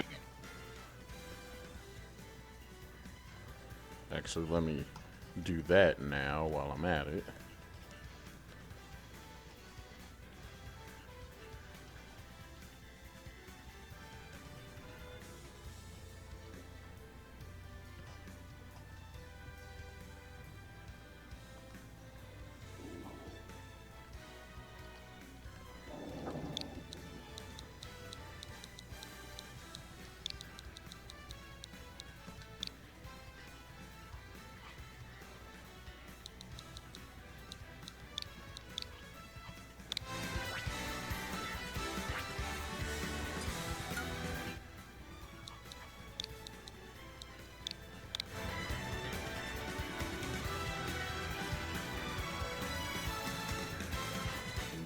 Into the ring. All right, the gang's all here. We're all good to go.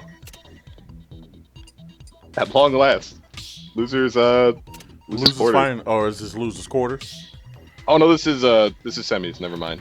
Okay, let's go So ahead. then, yeah, Take a reminder for everybody at home. Let's go ahead and check that out. So yes, we are in losers semifinals right now with ADR versus Cookie. This should be a best of 3, right? Yeah, this Yeah. is still a best of 3. After this, though, we'll be in best of 5 territory for the rest of the event. Right. Okay. So that's ADR. We are seeing Toyotana. Which, you know, good call. Yeah, definitely a safer pick overall.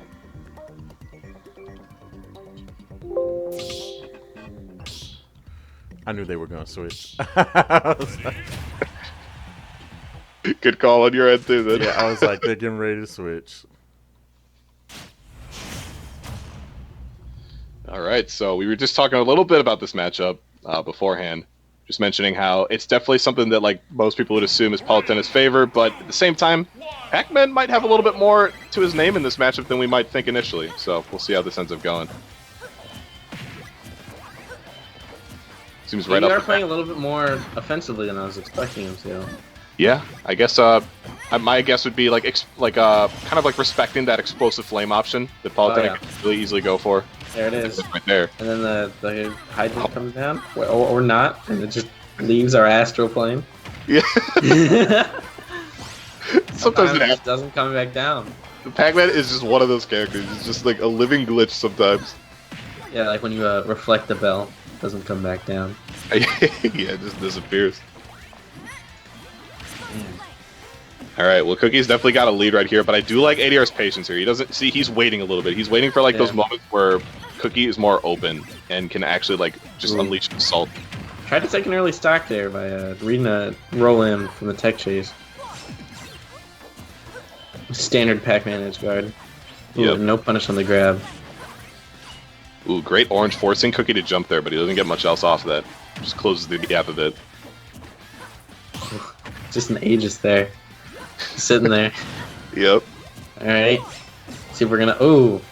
That was a neat little edge guard. I would have liked if that landed. I think the strawberry would have stage spiked. Yep.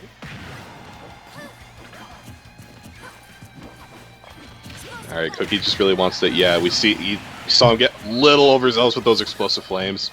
ADR just hard calls it out with the down smash. Ooh, that up air. Oh my goodness. Oh what my is this? god. What is this? Watching like Melee Fox here. Oh. Just carrying him across the stage. Yeah. Now Cookie just looks a little shook after that. We saw like the counter from a little bit farther away. Cookie can absolutely bring this back relatively quickly as well. Just needs to like just ice out a little bit. Mm-hmm. Just chill out. Wait for those Understand that he moments. doesn't have the lead. Yeah. There we go. Oh, that didn't Great kill. call out on the offensive option though.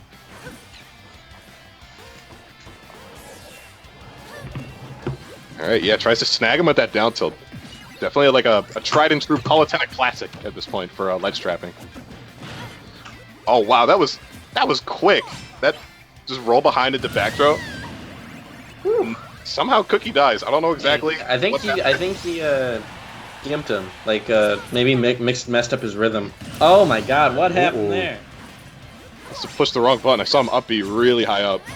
Ooh, I like the teleport tricks from Cookie. Starting to get his sea legs back.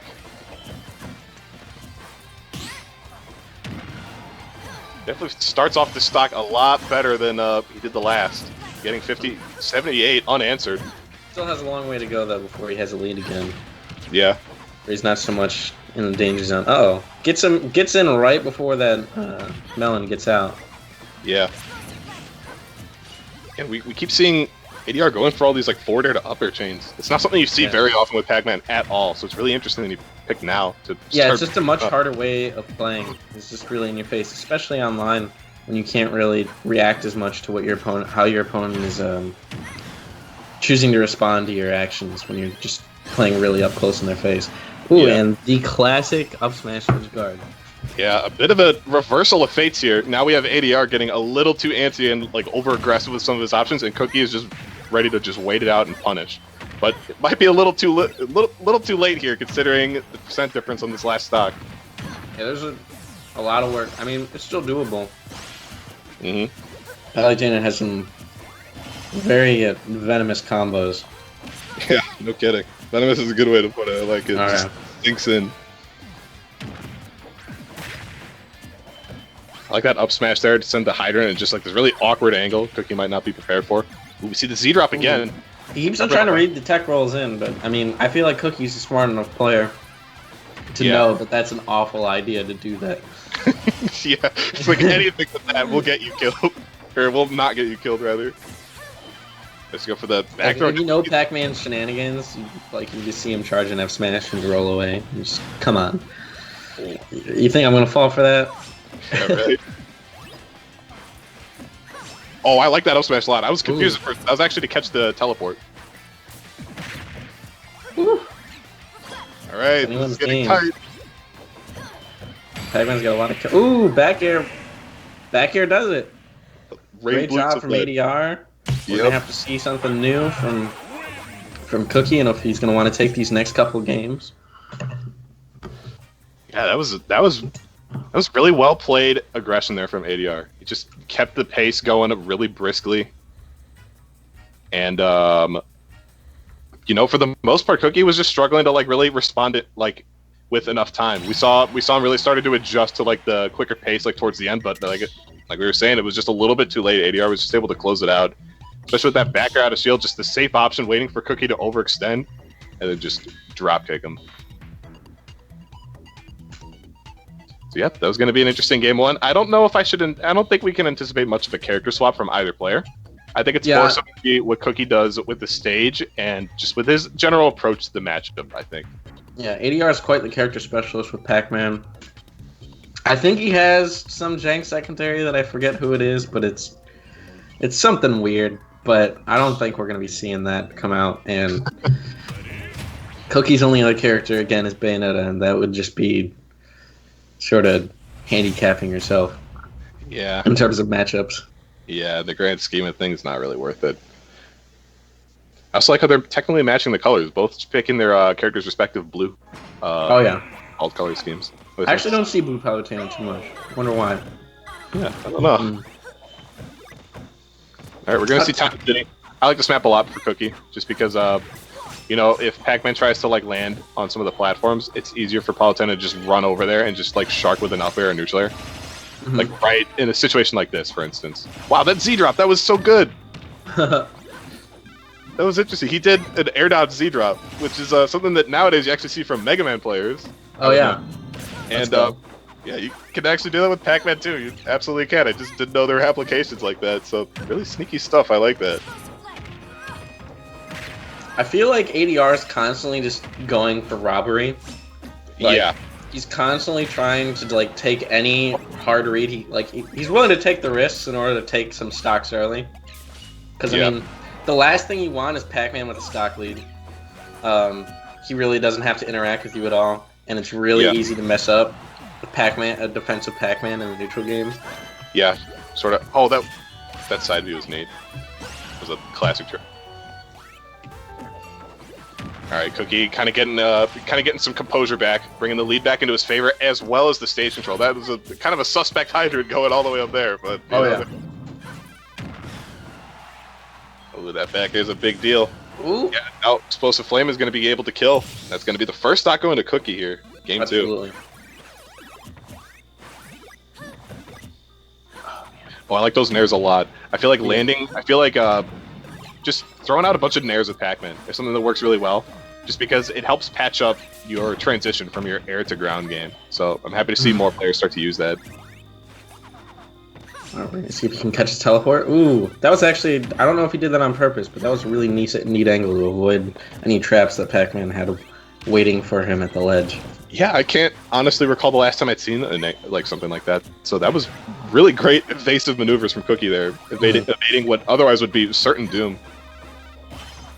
All right, the grab punish falls out of the nair, unfortunately. Yeah. ADR is just sending out the Wi-Fi signals here, that grab, just trying to get some sort of like backdoor or something. Uh-oh. Wow. Great coverage there from ADR. Definitely a very unconventional way of going about it, but it works. Yeah. The one time, unfortunately, he didn't roll in. Yeah.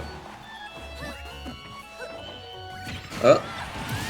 Tries to get him with the active frames, but unfortunately... Was that the melon? Yeah, that was the melon. Yeah, He the grabs melon. it right in, recycles it to get the Galaxian. That's what he's got right now. Oh, no. Oh, it's back. Oh. Okay. He just gets one. Misses it. Galaxian's dangerous at early percents, man. Oh, yeah, absolutely. Galaxian, definitely one of the biggest kind of like suspects as far as like key components that just cause Pac-Man's insane damage output. Does so much damage with each hit. And compare it with the, like, you combine it with the aerials, it just hits like a truck. But all right, Cookie definitely looking much more comfortable this game than he did in the first one. Oh, the counter, the rare counter from Palafetta actually working in like a not gimmicky fashion. There it is. There's all these up airs. How do you even escape? Yeah, ADR just goes to the ledge. He's like, I don't care. I just want to get away. It's a pretty safe place against Palutena. For the most part, yeah. Yeah, Like for as the long most as you can get there. Yeah, as long as you can get there before she does, you know. As long as you can get there and you have a solid plan to get out. Yeah, that's true. Which I feel like Pac-Man doesn't have too hard of a time doing. Yeah, especially if you like you have the right fruits, or like if you're like holding something. Oh, the stretcher. You never want to see it to go like that. No, you don't. It's like anything with that. Oh, man. Oh, the S-Smash comes out and suddenly we're even again. Yeah, that was a wonderful call out. He just checks the dash from Cookie right there with that F smash, making sure I guess it was just a really good read on when he would try to approach.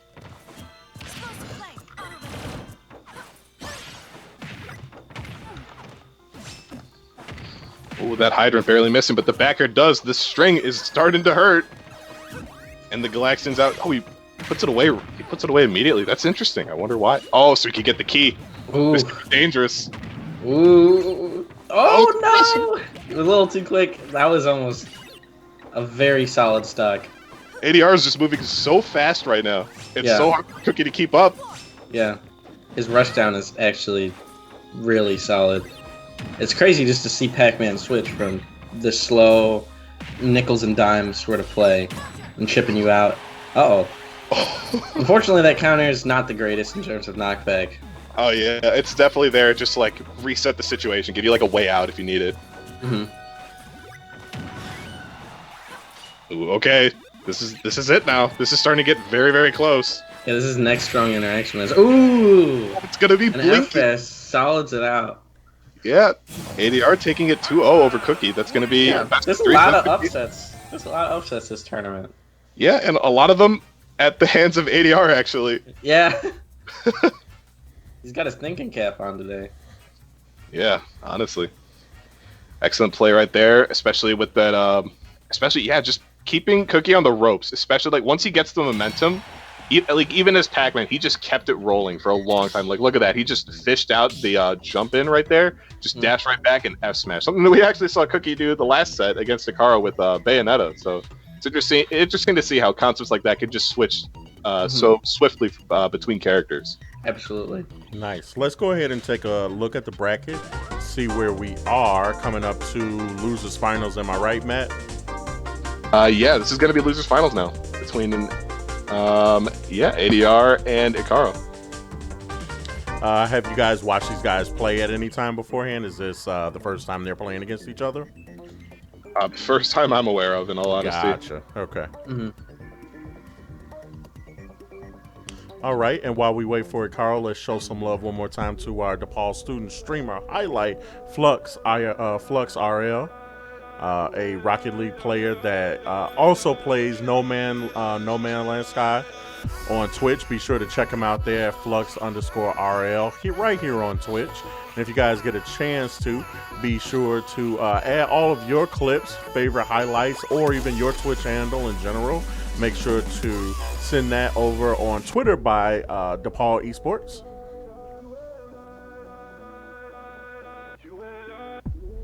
And of course, this is only week number 2 of the DePaul Gaming League that we have going on. So if you guys get a chance to, make sure to hop onto resources /esports for all of the upcoming weeks that we're going to have is coming as well.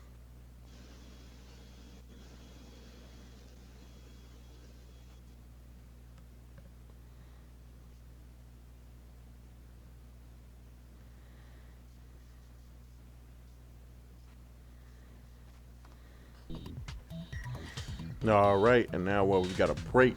Let's go back to laughing at people destroying their Smash Brothers controllers. This is one of my personal favorites right here. This is a jump up. I think he jumps up and throws his controller down on this one. I'm not sure. Yeah, there it is. There it is. It's a two-part attack. Right. Finisher hit.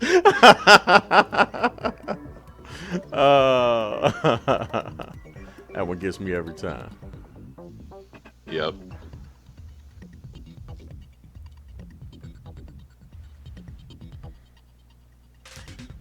He tried to get the sportsmanship in first, and the sportsmanship handshake couldn't just happen on that one right away. He had to do the controller slam first. Looks like he walks right past the Red Bulls and the Monster Energy drink refrigerator and goes right out of the door there. Yeah. I like that one a lot.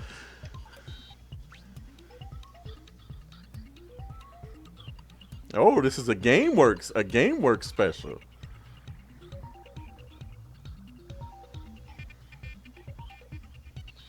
I wonder what all those decorations are in the background there. It looks like it's like a, you know, those like birthday parties that they'd have at like, yeah, look at that. So that's exactly what this is. So GameWorks definitely has taken a lot of their birthday rooms and converted them into esports rooms in some places. Some guys, some GameWorks have done a little bit more work than others. They've definitely converted their room like big time. And then there's other groups that are like, we're just going to take one of the rooms we used to use for this and then move it on to doing, you know, not just birthday parties, but we'll also have esports tournaments as well here. So yeah, you're reading the situation right on that one, Matt. That was streamers and balloons because they probably had a kid's birthday party at noon, and then the Smash Brothers tournament came in at 3 o'clock to finish up the rest of the day. I mean, that's honestly really neat. I didn't know that at all. But I mean, regardless, you know, if I were at that tournament, I wouldn't mind it at all. It's, really, you know, it's a little bit more of a festive vibe than like, you know, I've been to some locals where it's just like in what basically looks like an office room. It's just like, you know, you got like the ceiling lights and like the beige hall. I don't mind that at all, but you know, sometimes having a little bit of festivity. Yeah, I don't mind that either, you know. It's a nice space. Plus, you know, you imagine they're making food and everything, so you know. Oh yeah, good point. Yeah, man, I haven't been to GameWorks in a pretty long time at this point. I used to go a lot more like I want to say like yeah, I guess like 8 years ago, like around 2012. But I know that they'd have a decent amount of like you know, the one in Schaumburg. They used to have one. Yeah, they used to have a good amount of arcade machines up on the higher floors. So yeah, I used to go frequently. And I think what they used to do was, in addition to that, on Thursday nights, especially like for most of their coin op, you know, kind of like shooting games, they would have like a $10 everything on free play type of thing. So it's really nice. It was a good time. Yeah, that sounds super fun.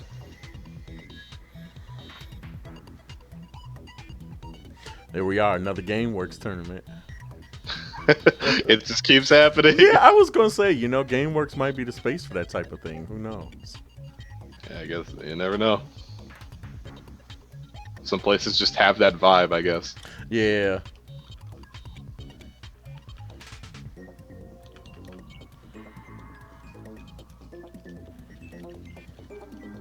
I like how this one, it's like a rage moment, and then in the stream overlay, it's like Captain Falcon holding on to like a chair. Very fitting. Very fitting considering what's going on here. They didn't know how appropriate that graphic was going to be when they created it. They had no idea. All right, so it looks like ADR is in and they may be discussing stage strikes right now, if I were had to guess. Yeah, probably.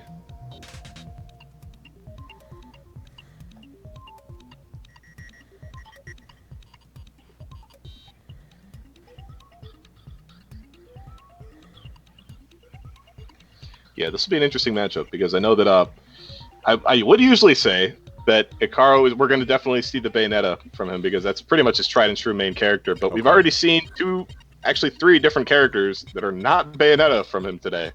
So it definitely raises the question, like for the first time in quite a little while actually from Ikaro, like what character are we actually going to see going into this? ADR, I think it's pretty safe to assume we're going to be seeing the yellow cheese ball himself, Pac-Man. But Ikaro, there's a few different avenues that this could go. Pac-Man, definitely one of the stronger characters. General consensus is at handling Pikachu. Not necessarily to say that like the character dominates Pikachu or anything, but just one of the better picks overall. Palutena, character that's we've already talked about, we've already seen happen. ADRC is plenty prepared for it, so it'll be interesting to see how this ends up going. Fortunately, fellas, I think I'm gonna have to head out for commentary. It's all good, man. Thanks so much for coming by. I really appreciate it. If you ever need me again for commentary, I'd be happy to help. Yeah, absolutely. We'll keep in touch for sure. Ladies and gentlemen, that was Ego, our co-commentator for most of the evening up to this point. Yeah, and I have someone that I think I might be able to throw in there. Let's see if I can grab him real quick. I know he's kind of been lying in wait, but no, yeah, shouts out to Ego, man. Thanks for coming by. I really appreciate that, man. Absolutely. I hope everyone has a great night. I hope the tournament runs well, smoothly from here on out. And goodbye. All right, thank you so much, man. I hope to see you again soon. Yeah, see you around. Bye.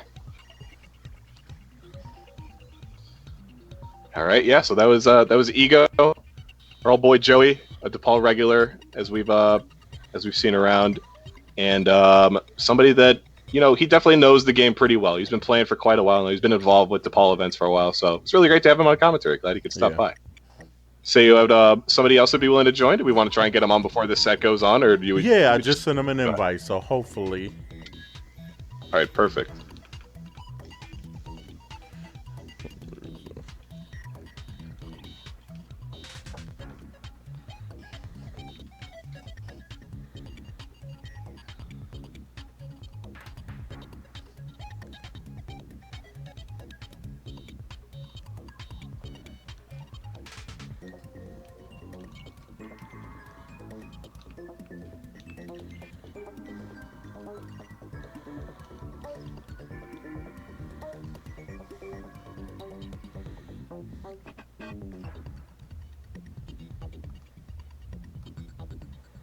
Try to invite him, add him one more time.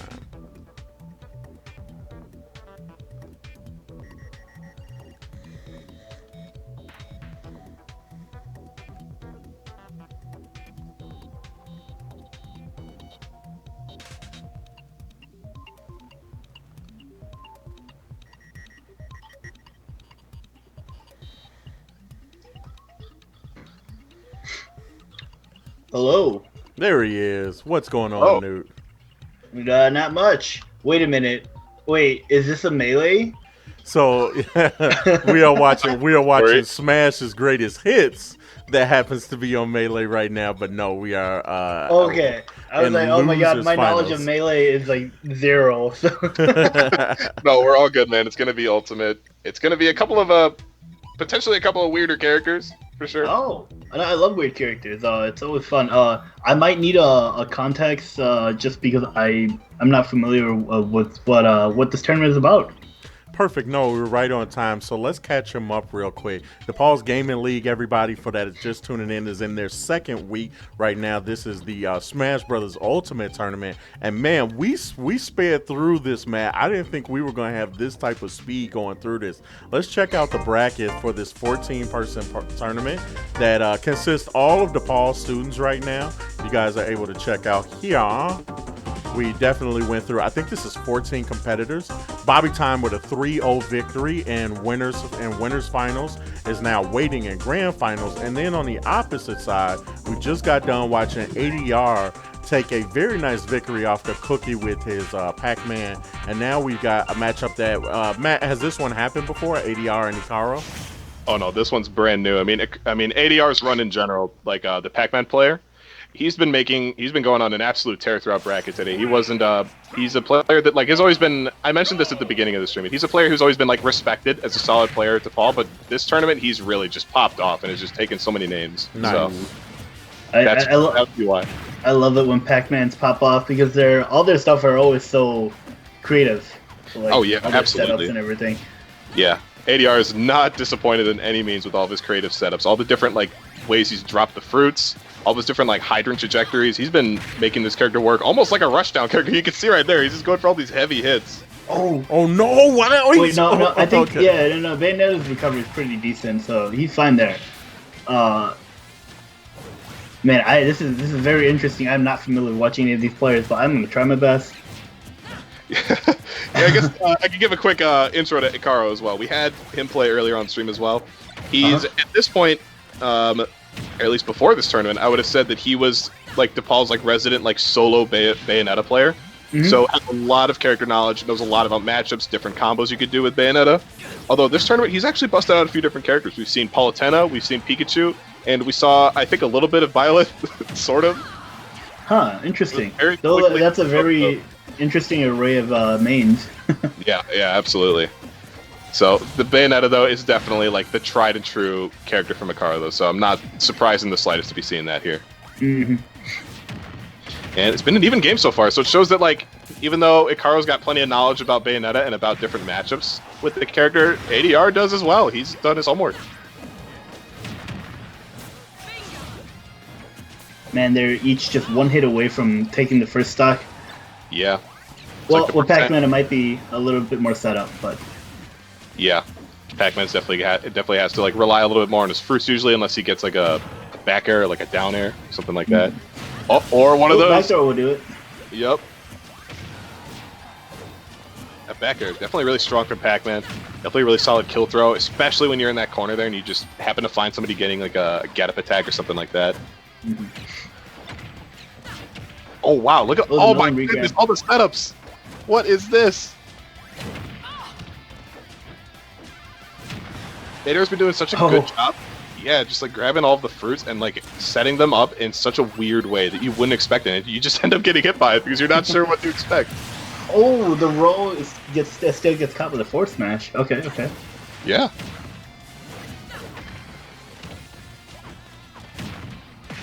Alright, tries to pressure him on the platforms there, but Icaro doesn't get too phased by it. Starting to very slowly tack on a little bit of percent to ADR, but he's just losing the race here in percent. It's just... ADR is just outpacing at every corner. Great recovery, though, I gotta say. There's another back air to reclaim stage control. A forward smash again. That has... Caught. Yeah, he gets caught in it for sure. That must have been like a sour spot or something, right? He didn't get knocked too far. Yeah, it would have had to have been, or like a late hit or something. It was out for a little bit of time before ADR was in the zone for it. Ooh, the force smash getting that second stock. Yep. 78% behind, not too bad. Yeah, almost getting that stock right there with the up smash. Yeah, it's not too bad for Icaro, but like the percent is already just racking up so quickly. So he's got to take this quickly, and this might be it. No, not at all. Okay, ADR has the DI down. Never mind. Oh, there, the forward smash, we get it there. There it is. Yeah, a lot of forward smashes in this match so far. Everybody just likes hitting really hard to the left or right, I guess. Yeah. Yeah, both these characters having really solid forward smashes, both hit really hard, and have a little bit of range on them too, which is just so important against characters with that don't have too much range themselves. And I'm pretty sure the number of active frames is actually really good for those two too. Oh, the forward smash! Speaking of forward smashes. Yeah, especially on that one with Pac-Man. That thing is out for like what feels like an eternity. I've seen people spot dodge through it and then still get hit. Oh god. Yeah, an excellent game one right there. Very fun to watch, but ADR is going to be the one that closes it out by giving him a taste of Blinky. So with the number of forward smashes we've seen and the number of like good ones that are actually getting kills, it kind of looks like they're relying on just like pure reads. Yeah, especially I think you're actually completely right, especially in the case with ADR. ADR, the way we've seen him play throughout this entire tournament so far, he is just going for all of these tough reads. He just reads in all of the approaches, all of the jump-ins, and all of the rolls. Oh, the ledge options, yeah, the rolls. Yeah, just smacks them with like literally the hardest punish you could hit him with. And it's interesting because usually you'll see something like the bell like be used to follow up into like an F smash, but he's just going for it. He's just letting it rip. So yeah, absolutely correct. A lot of hard reads going on right here, especially in the case of ADR, and I feel like that's just forcing Icaro to make some hard reads of his own. All right, looks like we're going to Battlefield. Do you agree with this, the Battlefield? Yeah, in a sense, I could absolutely agree with it, just because, you know, Bayonetta is a character that has so much like tricks in the air. Especially with the way her up air works, you can really juggle with it. Pac-Man has a lot of tricks with it too, especially with like how his hydrant works. You can cover like platforms still pretty easily with it. But Bayonetta, I just think her movement here is just really nice to have. So I think this makes sense to me. Okay. Yeah, I think. Well, I made a mistake. I thought this was a Pac-Man pick, but no, this is a Bayonetta pick. This makes perfect sense. Oh yeah, I can see what you mean. And so far, it seems to be doing Carl favors. I mean, he is in the lead, but oh my gosh! Whoa, that was a really early kill. Yeah, really. Caught, I think, all of us off guard, including Ikaro and ADR themselves. There's the F smash, but just doesn't get too much off of it. There's a back air to get stage control.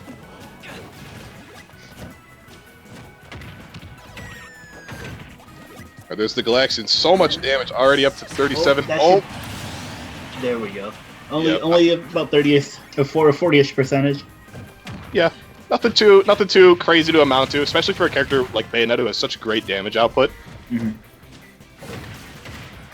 Ooh, that was a great heel slide. Noticing the ADR shield was low. Yeah, see, there it is again. He's just waiting for the panic options. Ikaru's really good at doing that. All right, there's the uppy. Oh my gosh, that's so much. Oh, still. I jumped it up and I was like, no way. Oh, he doesn't make it back. That was it. What an excellent streak from Ikaru.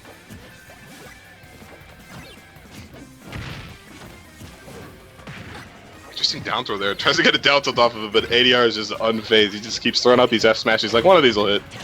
I don't know when, but one of them will hit.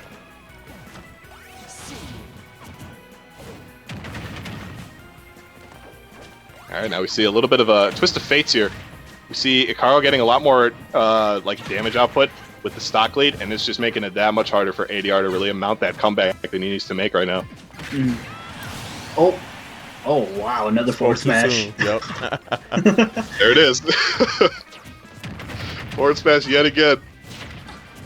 Suddenly that lead that Ikaru has looks a lot smaller.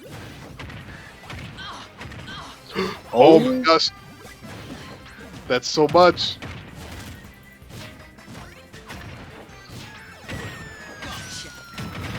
It tries to chase with the forward air, but it just doesn't pan out.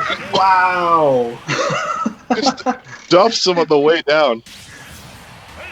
Excellent F smash by Ikaru, making it a 1-1 set already. Yeah. Now, correct me if I'm wrong. Ikaru was actually losing, right? He in the very beginning. I know he had a lead for like a little while. But towards the end, yeah, like ADR just started to pull ahead a little bit, and then finally, like we could see in this replay, like it didn't even matter. Ikaru just ended up sneaking ahead, got the F smash exactly when he needed to, and that's gonna be the second game going into his favor.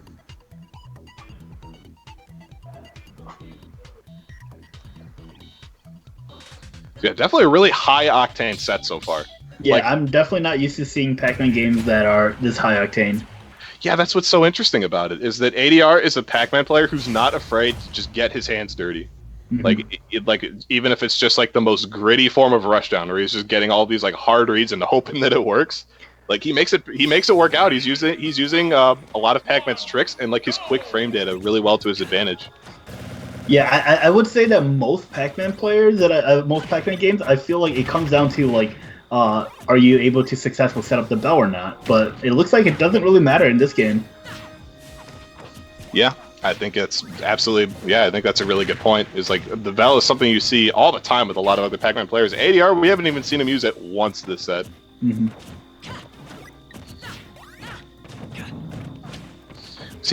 see Ikaru throwing out a lot of forward airs. I think he's just trying to catch those those approaches from Pac-Man.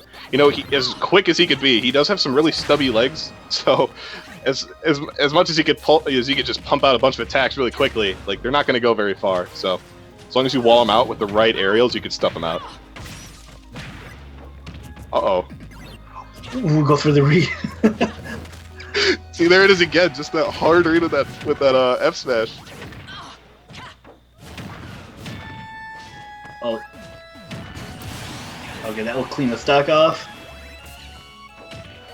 Oh, using Oh my god, that's so sick. That was planned. I refuse to believe otherwise. That was like the perfect angle that he could have gotten to hit him there. Oh no! What's gonna happen? I feel like ADR has killed Carl like 5 times already, but he's still here. There. Okay, there he goes. That's nice.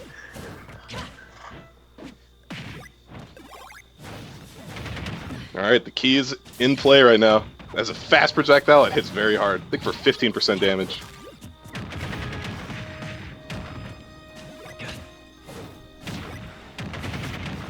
All right, Akaro's just slowly starting to bring this away.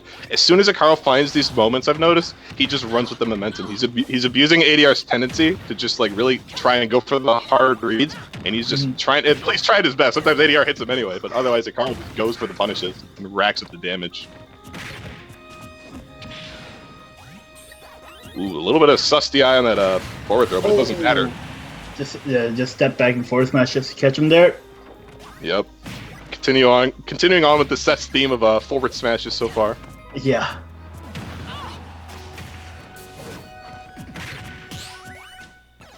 Well, parries the hydrant. That was like a flex parry. I like it. Didn't need to do it, but it looked cool, so I appreciate it.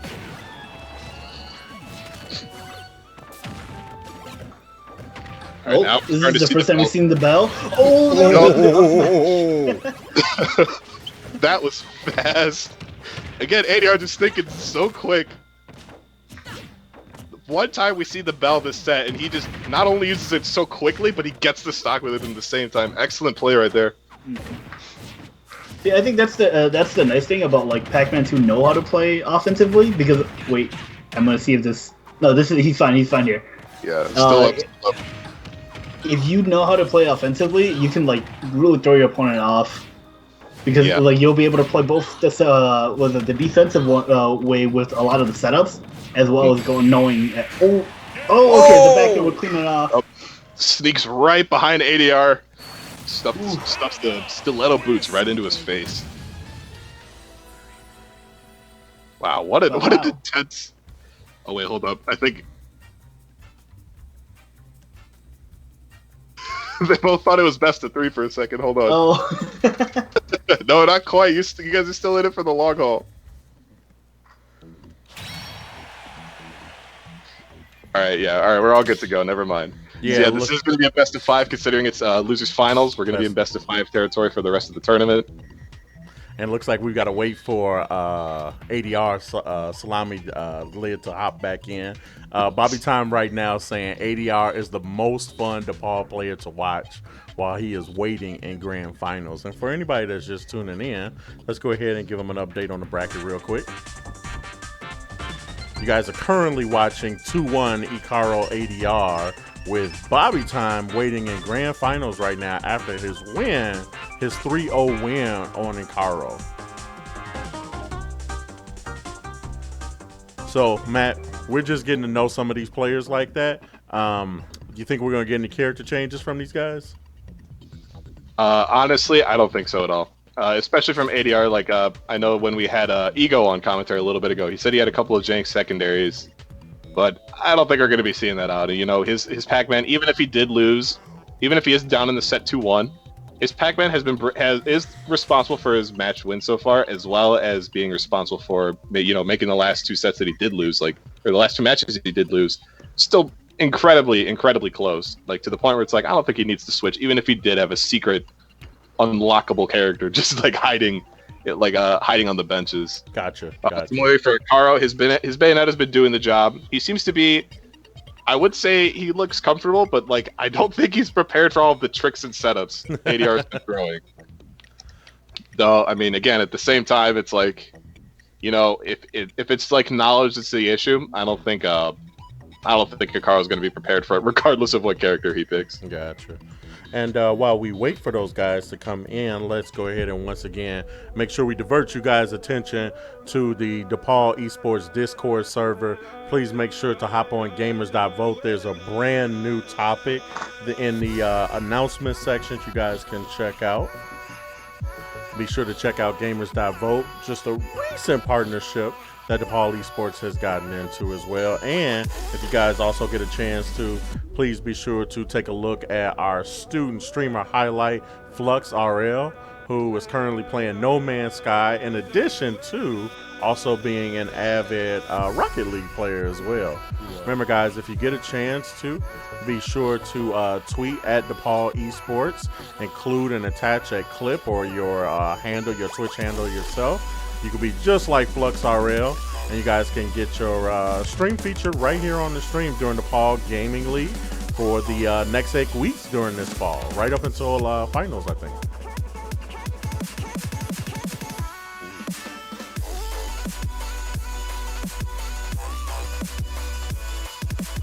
And it looks like the guys are back into the match. Let's go ahead and hop in and catch up. Yep, we're back in it. It looks like we're headed to small battlefield, and again, these two are just scrapping at it with each other. Like they just start. There's like no time to rest. They're just constantly at each other. Yeah, absolutely. Especially when you given the context of the stage. You know, small battlefield, a little bit of a smaller version of like Pokemon Stadium 2. Oh no, not quite. That won't take it yet. Yeah, I actually really like small battlefield though. I know that a lot of people have been complaining about like Pokemon Stadium 2 being a bit too big for a quote-unquote neutral stage. Yeah, exactly. Small battlefield provides a little bit of that compromise. Still gets that like dual platform layout, but not quite as big. Like, so it's a little bit difficult for some characters to just sort of run away, which I really like. And right here, neither of these characters are running away. I don't think they would be regardless of the stage we'd be playing on, but you know, all's the same for here on this stage. Just wait until we see the next forward smash here. Yeah, right. Inevitable at this point. There it is, right there. It didn't hit, but it was there.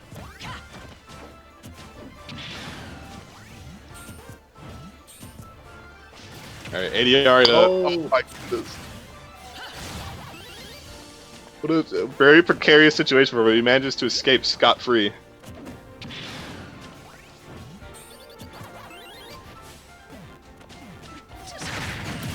Oh, that will get him off the ceiling. Yeah, ADR, I think he just got a little cold feet there. He didn't know exactly which side to go on. Meanwhile, Ikaro, cool as a cucumber, just waiting right there, just waiting to see. All right, I'm going to see where ADR goes. I'm just going to up smash him regardless of the direction. And definitely played out in his favor. So it's going to be a pretty substantial lead. But if ADR has anything to say about it, like, Ikaro's percent is pretty high. There's the bell in play right now, so he can catch it right here. Oh no, the fountain will get him off stage. Yeah. There's a sneaky play there with that hydrant, making sure that it hitting it with the bell so that it would actually like snipe Ikaro like while he's off stage. And we see the damage coming out, the combination of the projectiles and those like aerials from Pac-Man.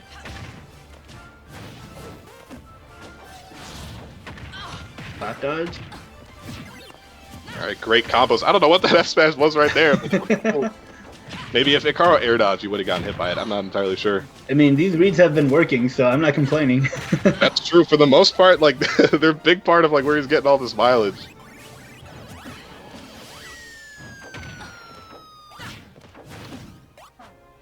That's pretty good coverage with the Galaxian there.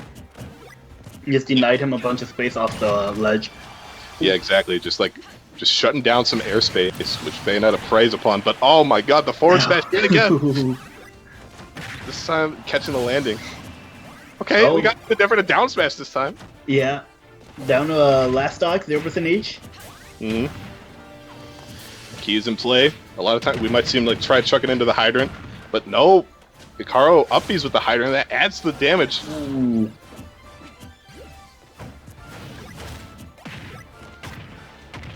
Oh my goodness, the strings. Oh, the key! No way! Oh my god, the key off stage. Like I like those forward air strings like off stage. Like, you see them all the time from Pac-Man, but like I'm not used to seeing them with the key like in play. So that will get a really early stock. That was so intense. Let's get the replay on that one for sure. Oh my goodness. So let's see, how did he even start that one off? Like, oh, that was the nair right there. Yeah, then the forward air. Oh man. Give him the key, lock the door to Carl getting that set victory already, because we're going to game 5 right now. Wow, what an explosive finish right there, especially when Ikaro looked like, you know, he was getting the lead right there. It looked like this was almost certainly going to be his ticket to grand finals. ADR is just Two words, man. Something else to say. Clip that. 2 words. Clip that. Yeah, honestly.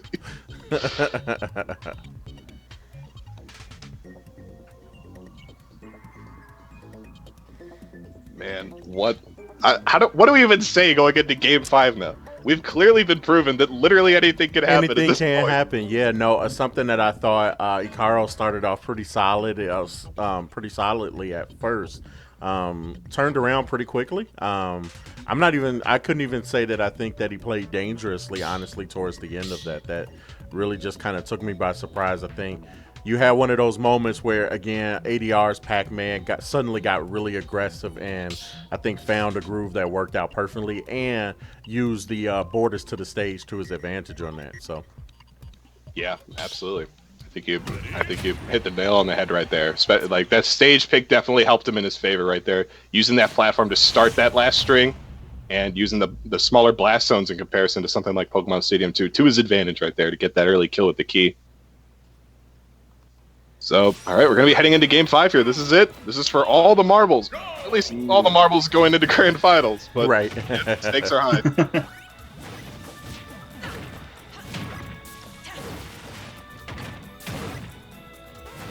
Oh, okay. A little bit of a...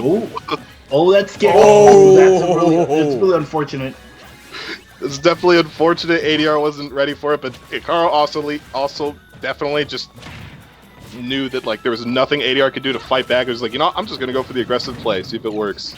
So, good on him. A little unfortunate for ADR, but this is still not a lead that ADR is just like not going to be able to come back from, especially with tricks like that. Yeah. Like, we still have plenty more to see here.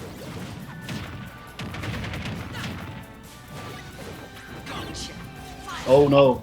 Oh, whoa, what happened there? How did that work? Interesting.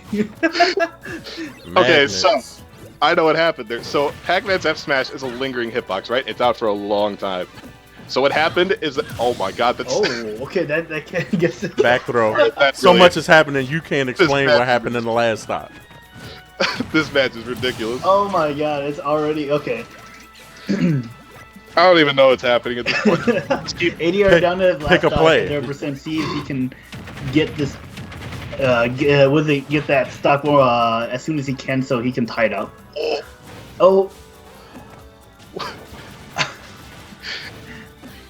I didn't even know what happened up there. It looked like Icaro went for like a really early kill in the blast zone, in the magnifying glass up there, but I could barely even tell. All I know is that Icaro's lead is definitely starting to get pretty tough to break at this point. ADR's got to pull something off right here. That's a great start. Oh. Oh no, that's bad. No way. So Bale's F Smash has really low priority, right? It loses to like every move in the game. So what keeps happening is that it keeps hitting Pac-Man's F Smash, which is still active during which time, and then it cancels it out. Oh, okay, that explains. That's actually really hilarious. Yeah, it's very sad, but it's just how the game works sometimes. There we go. That will get him. All right, that F Smash not going to get blocked off by anything. Icaro sealing the deal. Game 5 there. What a set, honestly. You know, despite it being a 2-stock win, it was still a really close game. It was just happening. Everything was just happening so fast. Oh yeah, I couldn't have said it better myself. It was everything was just happening so quickly. All right, here, yeah, we're gonna see Icaro putting ADR into position, backs up, punches him. That was like a max range F smash too. Literally, just again the character knowledge coming from Icaro there. You knew exactly what spacing he needed to work with, and just made it happen. And really quick, guys, as we get ready to go into Grand Finals really quickly, once again, take a look real quick at Gamers Vote. And if you need more info on that, please be sure to visit resources.depaul.edu/esports. You guys will get all the up-to-date information on things like the Gaming League, if you are interested in participating or playing further in any. And if I'm not correct, Matt, you guys also had some tryouts for some games for your, is it for your varsity teams? Yes, that is absolutely correct. We do have tryouts currently ongoing for a bunch of our different esports. We do have a forum. We do have a forum that's available in the DePaul Esports Discord server. So anybody who's interested, make sure you head on over to discord.gg/DePaul Esports. Like I said, tryouts are going on right now, so you know the signups have technically closed. But even if that's the case, you could still sign up right now. Try to get your last minute tryouts going in, and as long as you get those signups in as soon as possible, you get to still have a chance to try out, still secure a spot on one of the teams here. So again, just make sure you head on over to the Discord server, discord.gg/DePaul Esports. Head on over there, and we've got so many races for you right there. On top of just the like the tryout form. So make sure you give it a shot. Very nice, and it looks like Bobby Time is hopping into the lobby really quickly. Bobby put on a match where he won the third one in 1 minute and 1 second. You know, I like what I've seen from Hikaru, but do you think any of that is going to change coming up into this next match? I think if Hikaru keeps the momentum going, because there's something to be there's definitely a big thing to consider when it comes to like player momentum. Hikaru's definitely played pretty hot the past couple of sets, being able to stave off probably the most insane backman of all time, as you know, not a small feat at all. So I think that keeping that momentum moving forward, if he keeps that same energy, he could definitely at least put up a bit more of a fight. So it really depends if he's going to be playing more of like a marathon runner, just like taking it slowly, taking whatever you can get, or if he's just going to try and sprint through, which might be a little bit more rough for him. Gotcha. All right, so did Bobby Time play Pokemon Trainer throughout the entire tournament? Oh, that's right. So Bobby Time, yes, he is our resident solo Pokemon trainer at main at DePaul. We do have a few other Pokemon trainers, but Bobby Time is probably the one that's I guess at this point the most decorated as far as like DePaul results are concerned. So this is like his one character we're going to be seeing for the most part. He does have a couple others that he plays from time to time, but for the most part, unless he's like feeling really desperate for other characters, this is what we're going to be seeing. Okay, no, Pokemon trainers are really fun to watch actually. Oh yeah. Yeah, ooh, that up B gets punished. Yeah, the percents are pretty tight right now, but Charizard is so much heavier than Bayonetta. Yeah. Careful. You could be really just walking on eggshells against Charizard. He has so many big hitboxes. It hits so hard, but Hikaru takes him off the top. Resetting it to 0-0. Yeah. The instant clapback.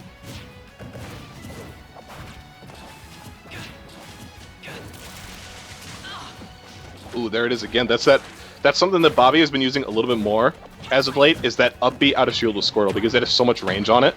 Interesting. It's a good option.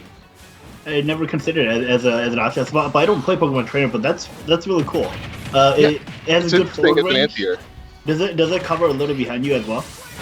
A little bit behind you? I don't honestly know. I've only really seen it when, like, you know, there's a little bit of space between him and his opponent. So it works as like an anti-air in that sense, because it has more range. You could like shut down any like aggressive approaches from other characters as they're like headed towards you. Right now, Hikaru definitely. These two have played quite a bit, so at this point, the back air. Yep, I'm gonna say they're really, really good at like picking at each other's defenses. But Bobby Time's gonna show it, I guess, a little bit more in a flashy manner compared to Hikaru right there, just back airing him almost out of the stadium at that point. That move hit so hard. Yeah, Charizard's back air tipper is like really strong actually. Oh, yeah. I remember like looking up the what is it? Just like the damage. Oh no! Okay, that's the force back to 0-0. Yeah, again, they're just clapping back at each other, just back and forth, just an absolute slobber knocker of a match so far. There's the grab from Squirtle. I think we saw the up B there instead of like your traditional like up air chains, because Bayonetta has the bat within passive ability. So like whenever she air dodges, she can get out of a lot of tricky combos, and I think Squirtle's probably, I would imagine, in that group of characters she can kind of escape things from. Uh-oh, that's a big reset! No way! Oh, he's no, up. it's not over. Charizard being a big boy, he doesn't go down easily.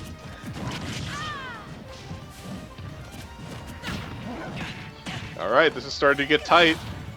Oh my gosh. Oh my god. The right play from Hikaru, but the wrong place as Bobby Time just air dodges out, and now this is getting tricky again.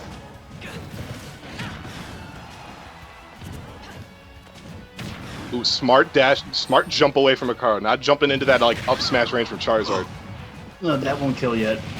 No, not quite. barely makes it back on stage too. South throw. Not Missed quite. the platform. I think if he hit the platform, that would have Yeah. Oh, this is getting so tight. both these players are just getting scared. There's the up throw. There we go. Wait.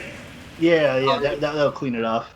Yeah, that's gonna be it. Wow, what a nail biter game 1 right there to start us off in grand finals. Bobby Time taking the first game off, represented the winners bracket side, while Ikaro is playing from losers bracket. So, yeah, Ikaro's definitely got a bit of a mountain to climb here to try and make it back to potentially claiming the set. But let's check out this replay real quick. Yeah, this is just, again, the tensions were so tight, and then Ikaro tries to run away, but Bobby is just prepared and just seismic toss. Goodbye.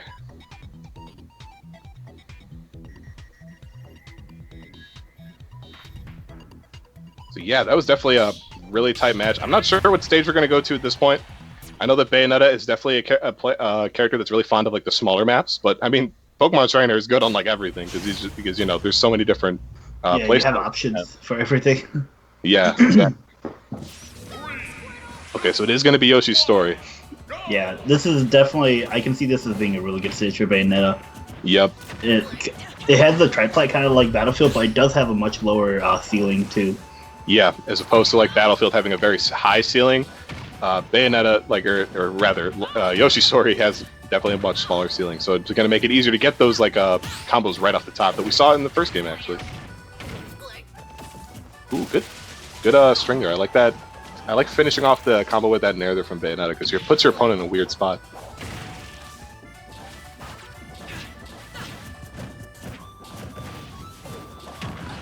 Alright, both characters kind of just scrambling a little bit, trying to get a couple hits. Charizard is out already, trying to finish off Ikaro before it gets too late, trying to take advantage of the smaller blast zones, maybe himself. Oh, interesting wait from Ikaro. They're trying to bait out like an air dodge or something, I guess, from Bobby. Yeah. Oh. Great F smash, but not going to be enough to take the stock. I like that air dodge there at the end of that up B. Lose the forward throw. Oh wow, the forward throw kill. Yeah, a lot of muscle in that forward throw. It's possible his DI could have been a little bit better, but yeah, that throw regardless is just so strong.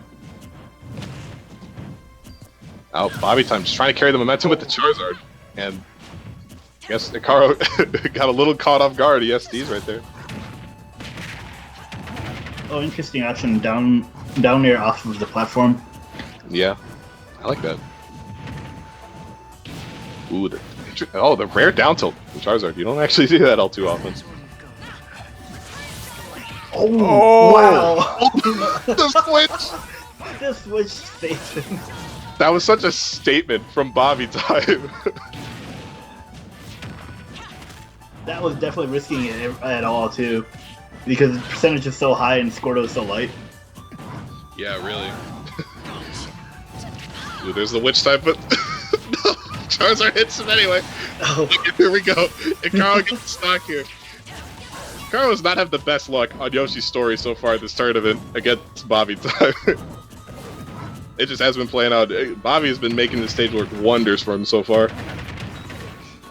But if he plays with his food too much here, he could find himself in a bit of a precarious situation. Again, here we go. Ikaro is just slowly building up the lead. He's taking it a little bit slow. He's trying to play the long game here, even though. Oh, wow! He just followed him up with the forward air and catches him. Yeah, just chases him on the way down there. Ikaro trying to escape, but Bobby's like, "Hold up, I got these claws for you." Yeah, I definitely wasn't expecting that because they were both playing extremely safe towards the last couple of seconds. But then just saw Bobby Time just chasing him as he was trying to drift backwards. Yeah. All right, we can see it again right here. Again, Ikaro just trying to play the slower game, but Bobby, great call out with that forward air right there. That was great spacing, great awareness. So overall, good play, and that's going to be what nets some game 2 here. And with this could potentially be the last game, right? If Ikaro does not take this. Yeah, we absolutely could be done right here, right now, or we could be in for the long haul. There's really a lot to be determined with this one game right here. And I mean, like, as a Carl, like, what stage do you go on? It's like Yoshi's Story just isn't working. That's hard. That's a hard. Because Yoshi's Story is in theory like one of the best stages for you. Yeah, exactly. It's like that's usually your go-to if it's open. It's like you could try Lilac Cruise, but I don't think you'd want to go to Lilac Cruise against someone like Ivysaur who could literally down her through the stage against you. Oh there. yeah, that's true. So it's a tricky spot. I don't know where you end up going. I guess we'll find out pretty soon, considering they're selecting the stages right now, it seems. Hikaru could be also selecting a character. We don't really know yet. Like previously, we did see his Pikachu and his Palutena make some pretty big waves in previous sets, especially his Pikachu was definitely looking really solid. Oh, Palutena. Oh, yep. Yeah, Palutena. There it is. All right, so this has got to go differently pretty quickly for Hikaru right here. He's got to hope this is the momentum shift he needs.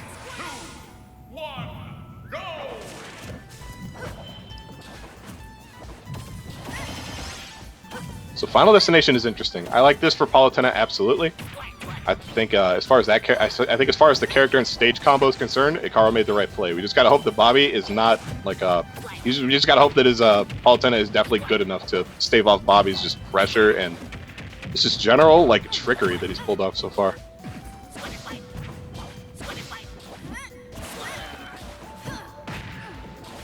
Ooh, Bobby's. I was just saying, Bobby's not letting Hikaru get in, but just as I'm saying that Hikaru's getting in now, yeah, percentage is pretty much even now. Yeah, Bobby would definitely like came out the gate swinging, but right now Hikaru's starting to bring it back slowly but surely. Comes the Ivysaur. Oh, if you will, an ADR-esque F smash there from Bobby, but trying to follow up on the landing. Oh, that back air. That big spicy tail, taking that first stock, but definitely still a little bit bruised. This is not this is something that Hikaru could pretty easily make a comeback from if he stops getting hit. Oh my goodness.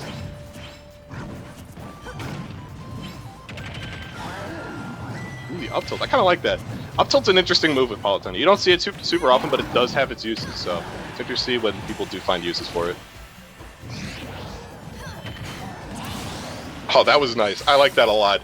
Just like baiting out, like trying to catch out a jump, and then just tossing out an F tilt. Definitely a really solid play from Hikaru. But Bobby's right away, just firing back, just trying to reclaim stage control, reclaim the momentum he had. Keep it going.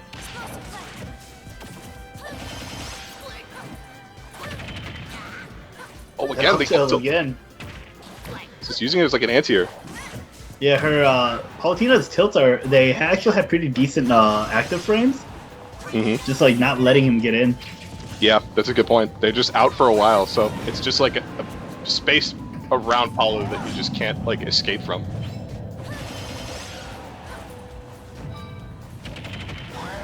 Oh, there it is again. It's making so much mileage off that. That up air almost steals it too. These up tilts, I've never seen so many up tilts from Palutena, but Hikaru's just making it work. Yeah, it's paying off. Absolutely. Oh, I thought that up smash was gonna hit. Yeah, me too. Hikaru definitely playing with fire out there, but it pays off. He gets the next stock, and this is the first time he's had the stock advantage, and it's gone, but you know, it was there. I was going to say, I wouldn't say anything, Matt. I would just wait. Fair.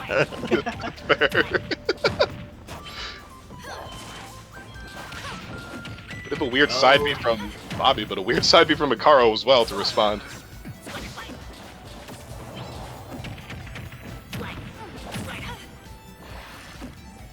And getting grabbed by Squirtle is really frustrating. Yeah, because his throws are so good. He can combo you. He could just get like quick stage control with his forward and back throw. He's got a good set. Whip almost finishing the tournament. All right, this is getting tight. This is where Bobby's got to make it happen if he wants to end the tournament. Back doesn't come out. Oh, the up smash tastes good. Right there, he finds that aggressive option from Hikaru, gives him the double wings, takes him out. Excellent stuff.